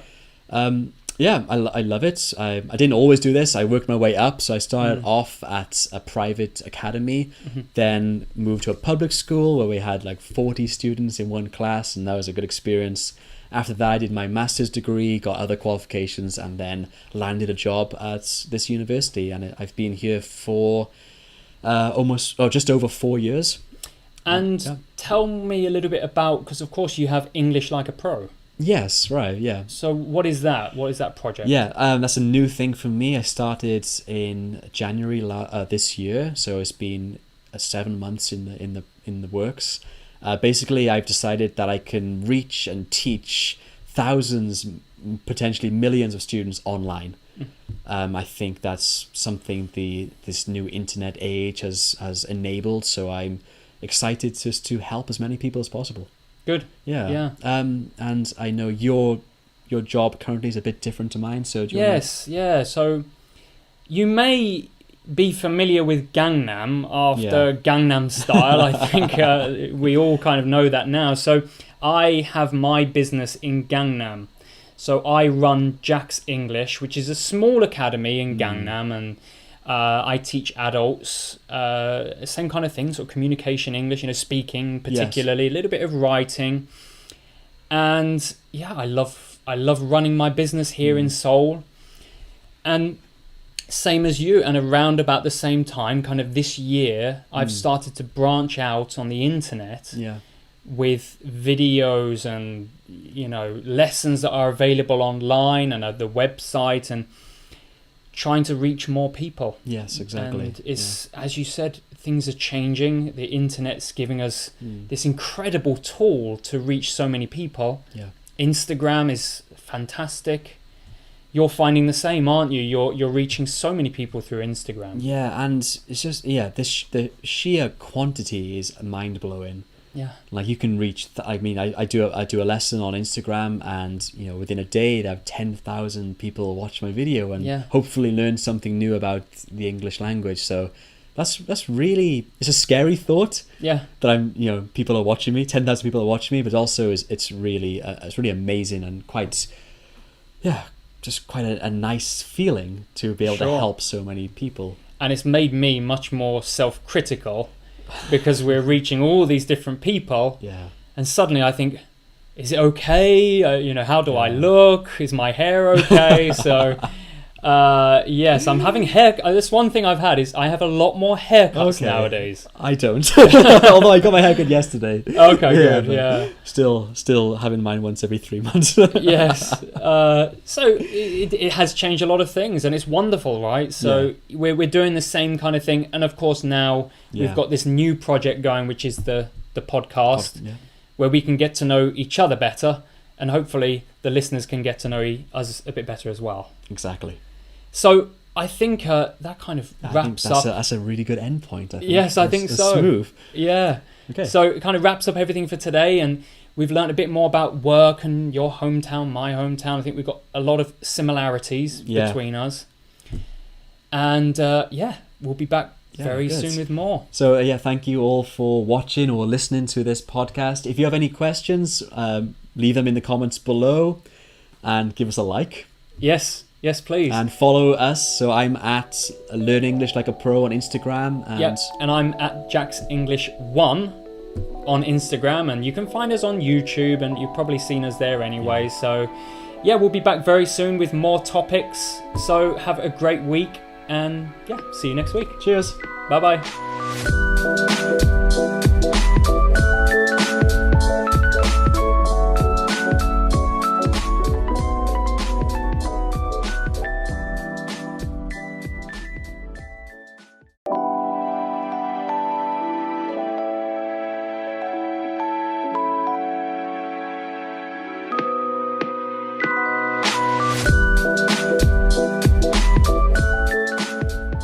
Hi everyone, I'm Jack from Jack's English.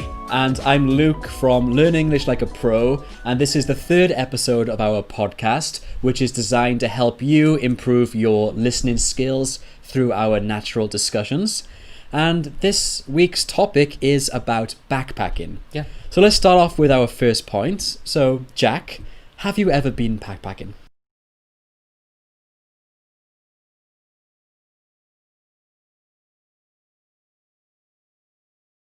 I have. I've done a lot of backpacking actually. Yeah. I think there's really 2 types of backpacking. You've got the backpacking where you go hiking, and you bring your tent on the back and your raincoat and all that kind of stuff. And then there's the sort of long-term backpacking where you travel a country and live frugally. And I've done both. So particularly my main experience is in Australia, and I spent a year in Australia.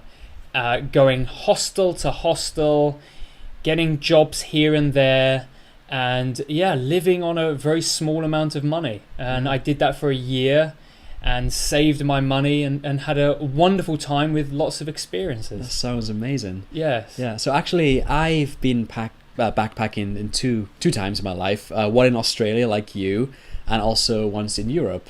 So in Europe I was lucky enough to study abroad for a whole semester. I actually got paid a little bit to do so. Wow. So I saved up my money. I lived very frugally as a student, and then after the course is finished, I spent 3 months just bussing around Europe. Right. It was amazing. Which countries did you visit? So I started off in Germany. That's where I did my semester abroad, and then I went up to Czech Republic, down to Hungary, into Slovenia, Austria. Where else did I go to? Denmark. Wow. Yeah, it was fantastic actually. So my image of those countries is that they're quite expensive countries, particularly like Germany and Denmark. Is that true, or can you live frugally there? You can definitely live on a budget. Yep. But it is quite expensive if you want nice things in life. Of course. But as a teenager, I was 19 and didn't really care about that, so I stayed in the worst hostels you could find, the cheapest ones online. They were all completely run down. Quite a few times I woke up just itchy. Oh God! With little bites on my body. But overall, it was a great experience. Yes. Yeah. Well, I had the same. I in Australia, of course, it was a mix of various hostels, and the most memorable experience among them, again, it was some very cheap ones. Yeah. But I got into bed and I thought, there's a funny smell. It's coming from the sheet. And I smelt the sheet, and it was just the most awful smell, like it had been tucked under someone's armpit for weeks. And of course I couldn't sleep. It was really, really awful. And I ended up just using the undersheet for the night. And I think that's just a good example of the kind of conditions that you sometimes have to put up with when you're doing that kind of lifestyle. Yeah, exactly. I think that story leads us nicely into our second point for this discussion, and that is your good and bad experiences while backpacking. Yeah, right. So can I go first?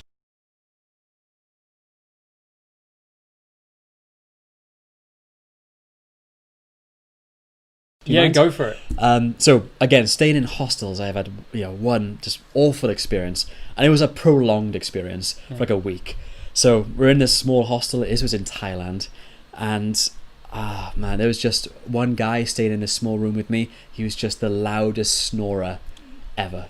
Yeah. Like he snored from the moment he fell asleep to the moment he woke up, and he didn't even know. And he was so nice. So I didn't want to tell him when in the daytime, like, hey man, stop it. Because one, you can't stop it. And secondly, he was so nice about it. Just a nice guy. So, but that was a whole week without sleep, and it kind of ruined my holiday because it's grumpy when I woke up. Yes, of course. Yeah. How many people did you have in a room? In that hostel, I think it was 6 or 7, not too big. I've stayed in a place in London which had 18. Yes. And that was stinky. Really? It smelled rancid. Yeah. Was it a mixed gender room or? It was a mixed gender room. Okay, yeah. So you did have the girls and guys in there. Yes, right. Do you have any good experiences before we move on? Okay, good experiences. Well, I've had some wonderful experiences. Particularly, I would say in England, I did a lot of hiking where we went place to place, hostel to hostel, in the Lake District. Are you familiar with the Lake District? I know of it, and I of course, as Peter Rabbit. Of course, yeah. But I've never been there. Yeah, so the Lake District is a national park in the northwest of England, and I went there almost every summer. Yes. And we went hostel to hostel, and it's just the most beautiful place. And the hostels are nice. It's difficult, you're taking everything on your back, and you do have to pack very lightly. And we eat these sort of dehydrated meals that are in packets. Yes. I don't know if you're familiar with these, but it's just a packet like the size of your hand, and you add it to water. Yeah. And that's it. That's your meal. It's basically army food. Yes. Right? Yeah. It's army food, and it was quite nice actually. I didn't mind it. Yeah. You don't really care because you're so hungry after a day on the mountains, so it was okay. And that was a wonderful experience. I do hope I can go back and do it again. Nice. How about you? Your good experience this time? Oh yeah, I think just meeting people is the best thing for me. Yes. So of course, when you're backpacking, you are jumping around from hostel to hostel. You're not settled down at all, and you just meet a wide variety of people from all walks of life. Yes. Young, old, Yeah. different nationalities, different race, different sexualities, and I think it just broadens your horizons. Yes. Yeah, I think you're right. So normally you meet in the hostel common room, right? Was that the same for you? Yeah. These wonderful common rooms, and especially back in England, we had the fireplaces and stuff up in the Lake District. Oh, and nice. it was wonderful, yeah. Oh, yeah.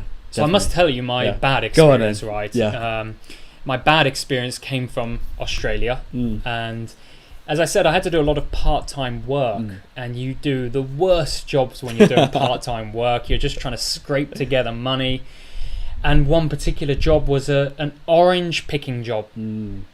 And it was in South Australia, and you probably experienced the same, but there's a lot of insects and Yes. spiders and snakes, and when you're orange picking, you experience everything. And I remember one particular orange, I picked this big orange off the tree, and I turned it round to put it in the bag, and it was covered on the other side by a spider the size of your hand, and you could see the teeth on it and the eyes, and I threw the orange as hard as I could, and it was just, oh no, I can't do this job. It's everything in Australia felt like it wanted to kill you. Yes. Oh, man. So that keeps me up at night sometimes. Oh. The image of that. When I was in Australia, I didn't see many spiders, but I saw quite a few big snakes. Yes. And for me, I think snakes are worse than spiders. Yeah. Okay. 'Cause Yeah. I don't know why. I have a phobia of Right. snakes. Actually. Yeah. Well, they are more dangerous, aren't they? And especially in Australia. Yeah. So and it's huge, humongous Yes. snakes. Huge Yeah. things. Big. Horrible. Yeah. All right. Let's move on to point 3 of this discussion. So let's think about some tips. So do you have any tips for people who would like to go backpacking?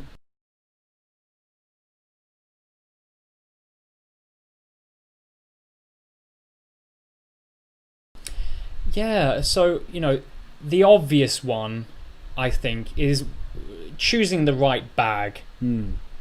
It's very easy just to buy any bag for backpacking, but you do have to make sure, firstly, you have enough room in your bag.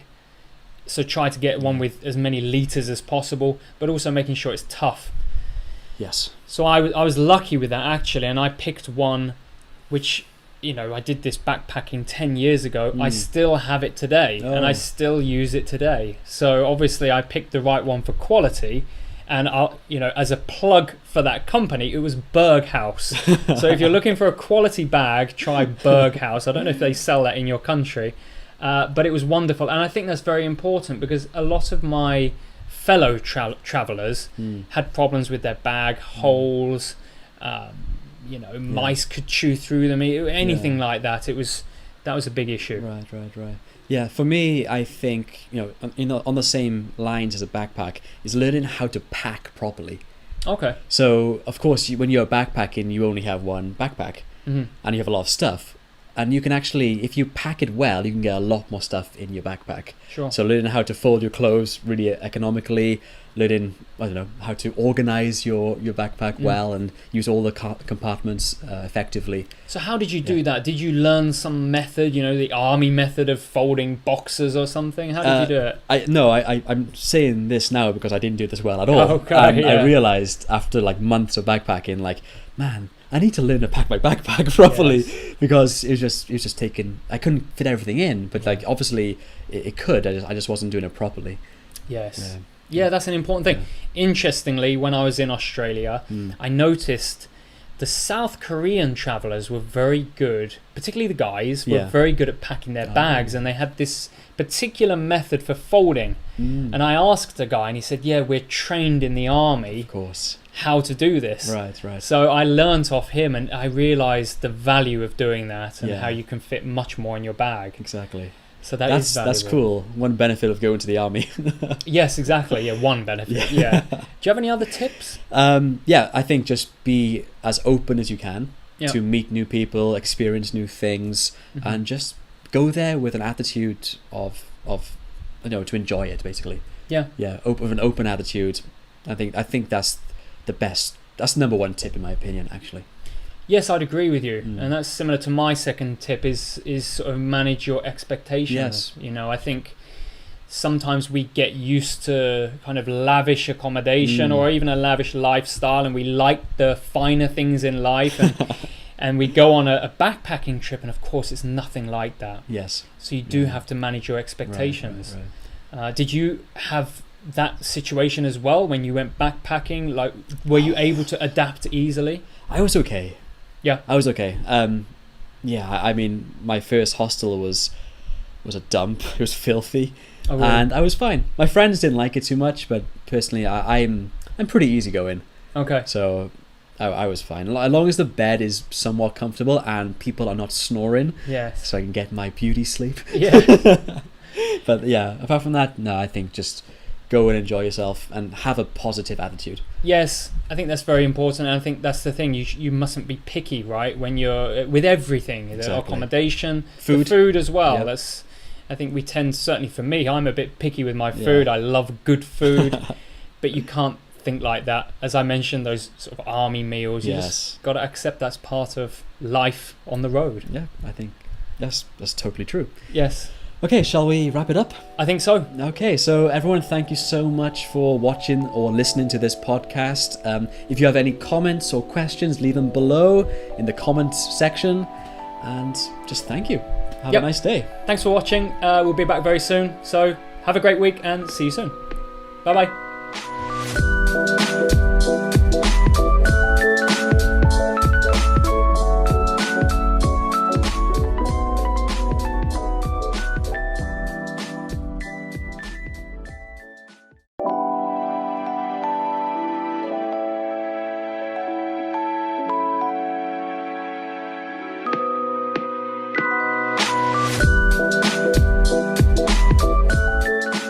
Hi everyone, I'm Jack from Jack's English. And I'm Luke from Learn English Like a Pro, and welcome back to our podcast. This is our 5th episode.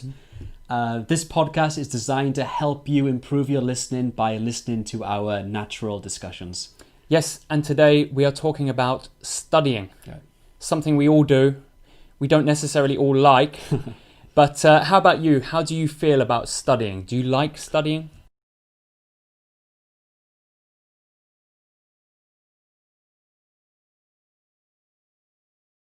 Overall, yes. I love learning about things I'm interested in. Mm-hmm. So, for example, recently I got into kind of ancient civilizations through another podcast I've been listening to, and that's really intrigued me. Mm-hmm. And yeah, I've been doing a lot of research by myself on like the ancient Egyptians and ancient Amazonian people. Wow. And it's fascinating. Yes. Yeah. A very deep subject, I think. A deep subject, but my major was history in university, so it's something I do have an interest in. How about the the heavier subjects such as learning languages or something like that? Do you like doing that? I go through phases. Yeah. So about 5 years ago, I was really into studying Korean because we live in Korea, and I learned a lot with over a short space of time because I put my head down, I knuckled down, I studied really hard. But after a few years, my interest faded, and now it's a little bit hard to motivate myself to do that. That's a big thing, isn't it? Motivation. Yes, exactly. How about you? Well, I think I've had a love-hate relationship with studying. So when I was younger, I hated studying. I really hated studying. I didn't understand why we study. I didn't see any point in it. So yeah, I can only say that when I was young, and certainly up till perhaps 23 or 24, I didn't get on with studying, and it didn't go well. My exam results were poor. It just overall was just not a good part of my life. Why do you think that? I think often when you study, you need to have a goal, but not just have a goal. You need to understand why you're going towards that, right? So I think we touched on that last podcast, didn't we? That when you're young, you don't really know why you're doing something. It's like we're studying it, but I don't see what I'm going towards. And I think that was what I suffered from. Yeah. I studied geography exams and I didn't really know why I was doing that. I didn't want to be in that field. Anyway, coming to now, I had a lot of motivation when I came to Korea and I wanted to learn the language. So I really enjoyed studying. And in university in Korea, I really enjoyed it. I had a good time. And, I hate to admit it, but I enjoyed getting up, going to the library early in the morning, getting a cup of coffee, and doing some study, doing 3, 4, 5 hours. Yeah. So you definitely got better at studying later on in life when you're an adult. Yes, much. It was a big difference, and there was some enjoyment there. Obviously, it's not good if you've got other things going on in your life, you're working or whatever it is, but if you can really focus on your studying and you've got that goal, I think it can be a really enjoyable thing. Yeah. Have you experienced that feeling? Well, back to your school days, I was exactly the same. I hated studying in school, apart from one subject, which was history. I liked that. Yeah. But geography, maths, even English literature, those subjects were really hard for me. And not because it was kind of cognitively difficult, but just my motivation levels were so low. So I wish I can blame my teachers. I wish my teachers made those subjects a bit more interesting. Yes. They stuck to the book, they taught to the exam. Yes. They didn't really try to cultivate motivation in their students. And that's very common, isn't it? I think a lot of teachers in high school didn't really care, certainly in my high school. I think so same, too, right? yeah, I think so. So, yeah, that's a big thing, isn't it? Motivation, I think we'll talk about that a lot today when we so. think about study. Yeah. So, when you have a big exam, and I know you've had big exams for years and years, recently you had one. When you have a big exam, how do you study?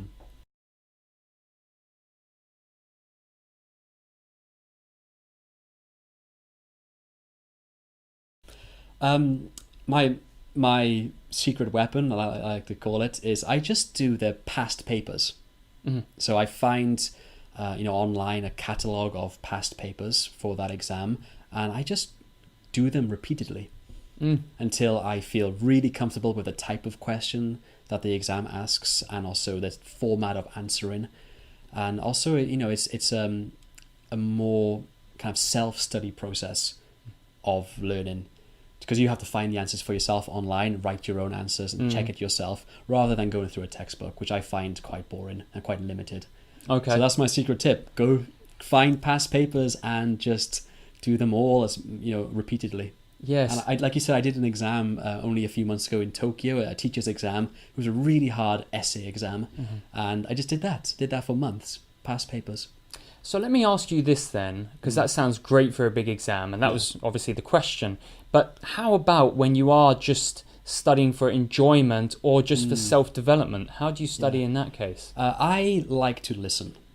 So I'm a subscriber to Audible.com, which is Amazon audiobooks platform. And I listen to a lot of educational podcasts or just informational podcasts. Okay. So I like to walk my dog and listen, actually. And I think that's the best way that I learn personally. Good. Yeah, so you're an auditory learner, right? For sure. Yes. 100%. Okay, Yeah. Very interesting. Yeah. How about you? Do you have any special techniques for studying? I do, yes. And firstly, for big exams, I always use the same method, and it is with a textbook. Okay. So let's say, for example, we got our textbook and we know the range of the exam, it's half the textbook or whatever. I get the chapters that are within the range and I summarize them in writing, all the key points. So perhaps at the end of that study session, I've got 10 to 20 pieces of paper where I've summarized all the chapters. Yeah. Obviously, that takes hours and hours. Yes. It's it takes a lot of time. But then the next study session, I bring just those papers and I summarize that into a smaller amount of information. And I repeat that process again and again. Interesting. And the end goal is a piece of paper like this. Yeah. With everything I need on there that summarizes that half of the textbook. And hopefully everything on there kind of triggers the information that I've already learned. Interesting. They do say if you want to explain something simply, you have to know it very well. Right. And a summary is a simple explanation of the deeper, more difficult content. Yes. So summarizing and re-summarizing, doing that over and over again, I'm sure it's a very useful technique. So it served me well. I kind of it developed that way as I was studying, and I found that to work well for me. but it takes a lot of time. Yeah, sure. And a lot of writing, a painful hand at the end of exams. So yes, that's how I study for big exams. Outside of that, I'd probably say I'm similar to you. I wouldn't necessarily say I'm an auditory learner. I just enjoy that. I enjoy listening to podcasts. Yes. So I think that's why we made this, Yeah, right? right, exactly. Hopefully this helps you if you are an auditory learner. But yes, I'm the same as you. I'm a bit guilty with studying Korean. I've kind of let it slip in the last few years. But if I study it, I just like to consume content. I like to watch dramas and look at scripts, get a drama, get a 30-second clip and look at the script and kind of consume it that way. And I find that helps a lot. Good. Yeah.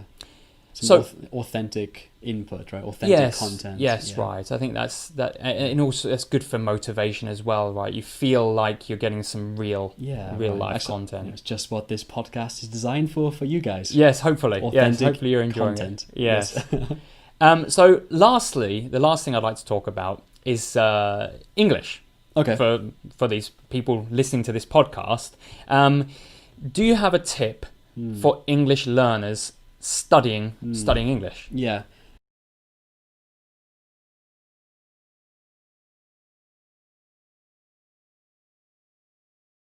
Yes, of course. So, of course, I've been an English teacher for a long time. And the biggest problem I see with most students is that they put all of their efforts into studying. But, of course, English is a language. So you have to use it as well.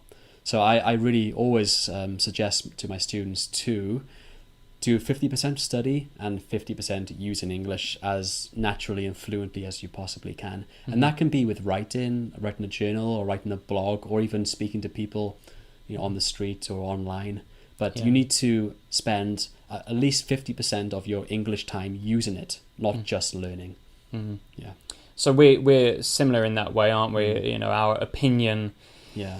I do hear some teachers insisting that we need just input, but actually using it is very important. Yeah, and totally. I say the same as you, using it, as you said, blogs, get a diary going. Yes. I think blogs are wonderful nowadays because it is an online diary, isn't it? And it gives you purpose. Yes, even doesn't have to be an official blog. It could be just social media posts in English. Yeah, and it can be anonymous if you're too embarrassed to use your your real name. Make it anonymous and just make an English account where you post English and share your ideas in English. Yes, using the language you've learnt in your in your study time. Yeah, good. I think that's a very good tip. I'd also add to that, because a lot of my students say, well, yes, Jack, it's great, we've got to use our English, but how can we use our English in Korea? I don't have any foreigners I can chat to, and so I always say, actually, you can create that environment in your house. And one thing that I recommend is that I call it a verbal diary. And some people say shower conversations. Shower conversation is literally while you're having a shower, chat in English, say something. But the problem with that is a little bit vague. You can't have a conversation with yourself. Hi, Jack. Hi, Jack. How are you doing? I think you need to be a bit more specific and have a goal. So I suggest a verbal diary where, maybe it's in the shower, you're driving home after work, or a time where you're alone and talk about your day. Yeah. I think that's a great way to practice your English. Not only go through your day, because of course that's useful, talk about the times and everything's in past tense, but also talk about your feelings as well. Your feeling at that time, your feeling now, how you feel a conversation went or your job went. I think that's a really good way of using your English more. Yeah, I totally agree. Actually, a lot of my advanced students here at my university, they often say that they talk to themselves in English. Yep. Yeah, I think actually that's probably a secret strategy that a lot of really good English learners do. They think and they talk to themselves in English. I totally agree. Yeah, the one thing I can say that's in common with my advanced students that I teach, they all say they've done some form of that, whether it's watching a drama but copying it aloud. Yeah. You know, using those structures and actually saying it aloud to themselves. They all say the same. So I think you're right. I think that's one of those tips that can really bring you to the next level. Yeah, I agree. Good. Do you use it in Korean? Do you use this tip? I used to a lot. Yes. Yeah, and actually I still do sometimes. Yeah. But when I was studying Korean hard, I did that naturally. Without thinking about it, I just would do it. Yeah. I think you need a lot of motivation yes. to do that. A lot of like real joy and love of the subject you're studying. Yes. Yeah. Yeah, and have a real reason to do it, right? Exactly. Yeah. Yeah, me too. I'm the same. I did do it a little bit, but I got to get back into it. Me too. I really do. So hopefully this podcast is going to get that motivation again, and I'll start studying Korean. Awesome. Yeah. So good. That's our 5th podcast Yeah. about studying. I hope you enjoyed this podcast. Yeah, great. Thank you very much for listening. If you have any questions, you can write them in the comments below and we'll definitely check and respond. Yes. And that's it. Yeah. Have a great week. We'll be back next week with some more interesting subjects. See you soon. See you. Yep. Bye-bye.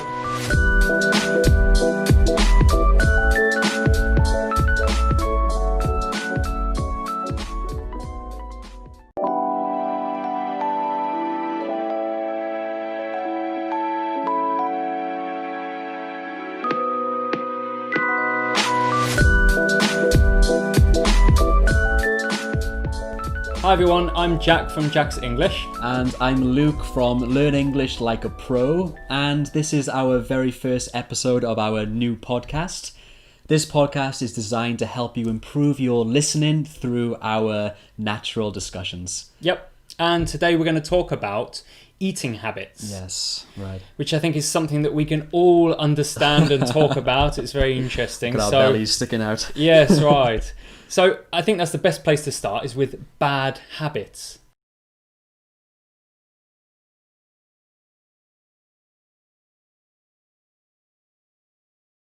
Right.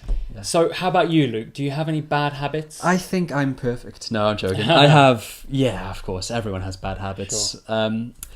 You know, as soon as you asked me that question, the first thing that came to mind was pizza. Yes. Pizza and any bread. Like I can just binge eat on pizza and bread like this all day long, and it's obviously really high in carbohydrates. Yes. Probably high in salt. It makes you fat, makes you tired. It's bad for most things, right? Yeah, but it just tastes so good. Yes. What kind of pizza do you like? Hawaiian pizza. Oh no, I know. not Hawaiian pizza. Pineapple on pizza. I love it. Oh really? Yeah. Yeah, that's a big dividing pizza, isn't it? Some people love it, some people hate it. Yeah, I think having a bit of pineapple on pizza, on a burger, makes everything better. Like, Really? It's so good. Yeah, yes. yeah. Well, for me, I think probably my worst eating habit is that I snack while I'm watching movies, particularly. Okay. So I like to graze on sort of chicken, some delivery chicken, popcorn, of course. I love to graze. Yeah. So, you know, I'll be watching that movie and my hand will just keep moving. And I think when you eat like that, you end up eating so much. Yeah, totally. And it's, you know, a movie's 2 hours long. And You can get through a huge bucket of popcorn in a 2-hour movie. Sure. Easy peasy. So I'd say that's my worst eating habit. Yeah. I think I'm a little like you as well. You know, I tend to eat too many things like pizzas and bread. There's some pretty good bread in Korea, isn't there? Yes, totally. Actually, so for those that don't know, we live in Seoul. Yes. And Seoul has become kind of a Western city in a way. Sure. Especially in terms of food, and there are so many local bakeries. In like every little area there's like 4 or 5 little bakeries, and they have like their wholemeal bread, they also have their cheese bread, their kind of raisins, fruit bread. It's not that unhealthy, but the thing is you just eat too much. Yes, that's the problem, isn't it? Exactly. Yeah, and it's taking a lot of room that you should be using for things like fruit and vegetables, right? Exactly. I'm not sure about you, but when I have a tough day in work or I feel a little bit tired, the only thing I want really is pizza.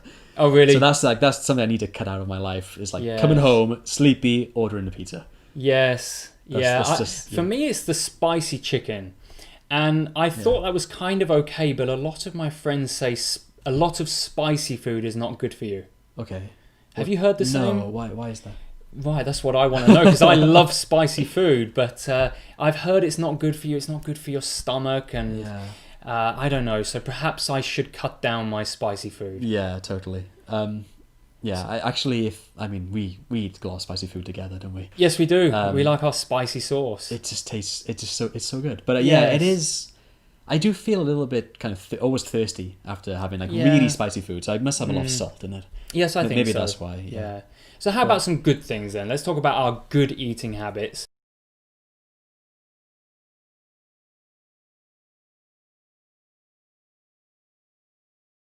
Yeah. Do you have any good eating habits? Yeah, I think so. So apart from having a pizza every now and again and some bready snacks, I do tend to have a good breakfast, and I think that's key. So I always have a huge bowl of oatmeal, with lots of fruit, and a big handful of nuts too. So like almonds or pistachios and so on.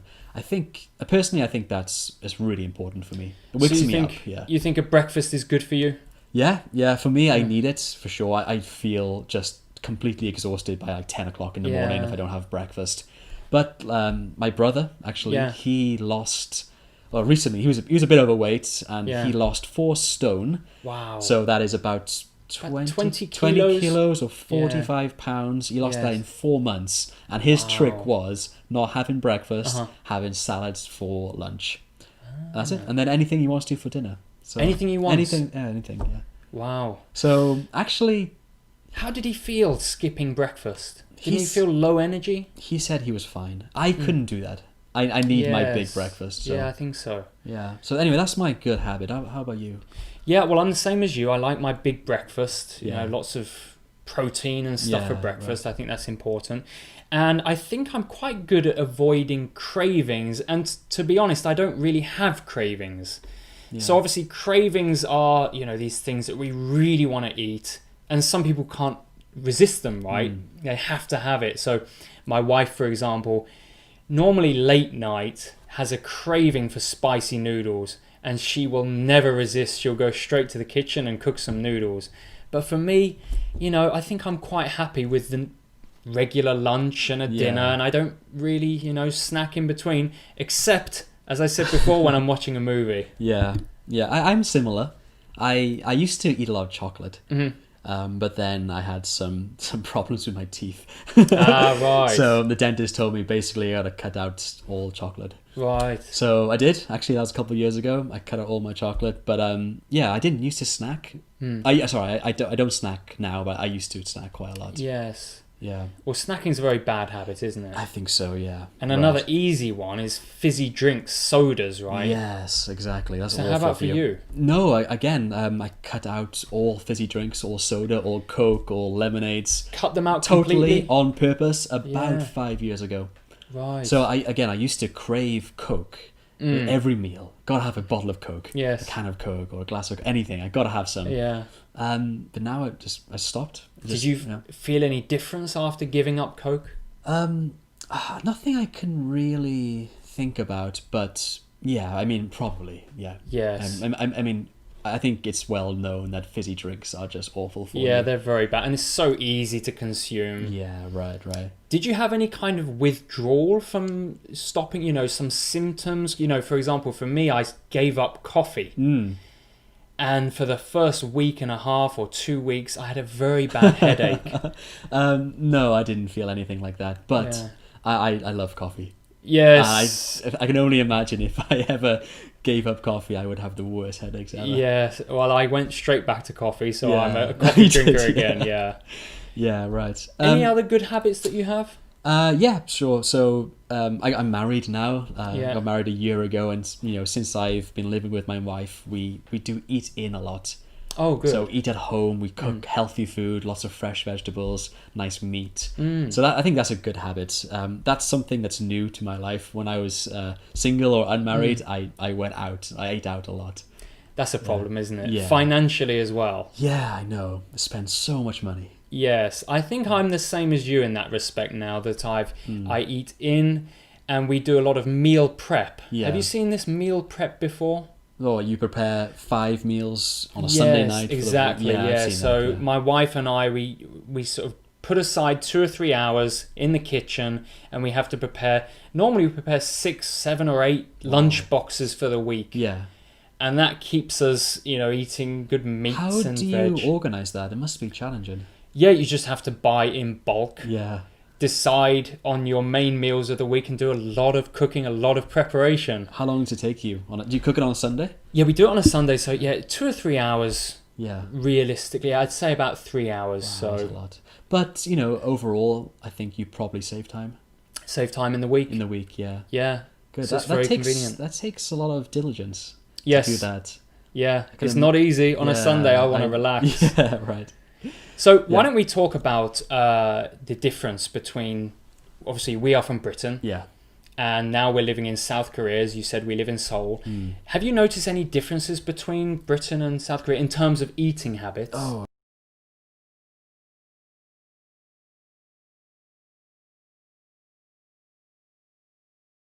God, I think, personally, I think the type of the eating habits that Koreans and the UK people have are so different. So firstly, Korean people love their spicy food. Yes. Yes, they do. They love their spicy food. That can be spicy noodles, spicy chicken, spicy pizza. Yeah. Any spicy fish, you name it. So, and in the UK, we don't tend to eat spicy food very often. Most people, at least. Right. We have a spicy curry, maybe. Yes. But mostly we don't eat spicy food. You're right. So I think that's probably the biggest difference. The food is quite bland in the UK, isn't it? Yeah. On the whole. On the whole, yeah. And then in Korea, of course, it is very spicy and salty and rich. A lot of flavors in Korea. Yeah. So how did you find it when you first came to Korea? Was it easy to adapt, or did you have to take some time? It was not easy at all, actually. So I was really young. I was just 22 when I first came here. And not really used to global foods. Yeah. So it was hard. And I couldn't use chopsticks very well. Yeah. I wasn't used to spicy food. I wasn't used to these new vegetables or this new style of cuisine. It was hard. I lost a lot of weight, actually. I was going to say. In the first 6 months, I think I probably lost 8 or 9 kilograms. Wow. Yeah, not by trying, just because I wasn't used to the food. I wasn't eating as much. So I suppose we could say that's a good diet method, is come to Korea and have this strong spicy food. Yeah. That's a lot of weight, isn't it? Yeah, have you put it back on? Now I have. Yes, you probably can tell. Yeah, right. Yeah, but it took a couple of years though. Really? Yeah, it took me a while to get used to. Yeah. How about you? Well, I had the same as you, and I agree with you. I think there are some really big differences between the UK and Korea in terms of eating habits. Yeah. One of the things I noticed in Korea was the late night snacks. Yes. So it's kind of connected to what we were talking about before, these cravings. Yeah. But I think a lot of Korean people, it's almost part of the culture, is that late night you go to the kitchen and you cook some noodles. They binge on noodles. Yes. If there's a family, they'll cook 5 or 6 packets. And Yes. they'll have different ones, spicy ones, and kind of black sauce ones. And Exactly. just binge on noodles while watching a bit of comedy or something. Huge amount late at night. 11 o'clock. I couldn't sleep if I did that. Have you ever done that yourself? Have you ever binged on something late at night? Not really, no. To be honest, I'm not really a foodie. Right. No, I've never really been a big eater. I love my drinks. So I like my coffee. I like my tea. Yes. I like my beer too. Right, if I can of say course, that. Wine. And these type of drinks. I really crave that sometimes. But not food so much. Yes. Another thing that comes to my mind now is the difference between eating in and eating out. And I think, as you said earlier, in Korea, there's definitely a culture of eating out, isn't there? I think so. Just the convenience. It is very convenient. So and it's convenient, relatively cheap. Yes. Compared to Britain. Oh yeah, definitely. Yeah. I'm not sure about where you live, but in my area there are 10 restaurants within a 5-minute walking distance, and they're all good. Yeah. There's Chinese food, there's barbecue, there's chicken, there's some Korean kind of local food. And quite reasonably priced. Reasonable, totally, yeah. So it's funny because in Korea, the fresh food you buy in a supermarket or in the markets are pretty expensive. Yes. Like the vegetables, the fruits, quite a lot. They're very expensive, yeah. However, restaurants are still quite cheap.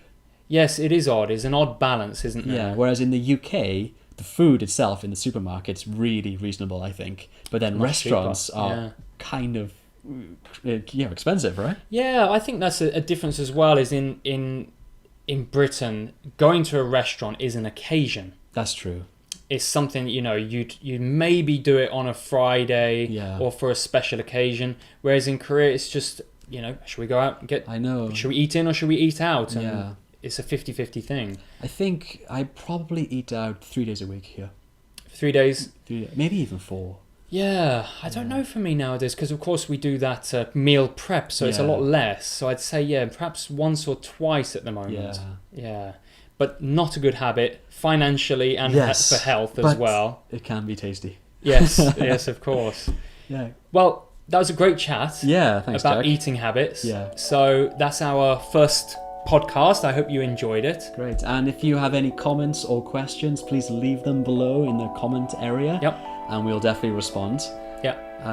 And we'll see you next week. Yep, we'll be back very soon. Hope you have a good week and see you soon.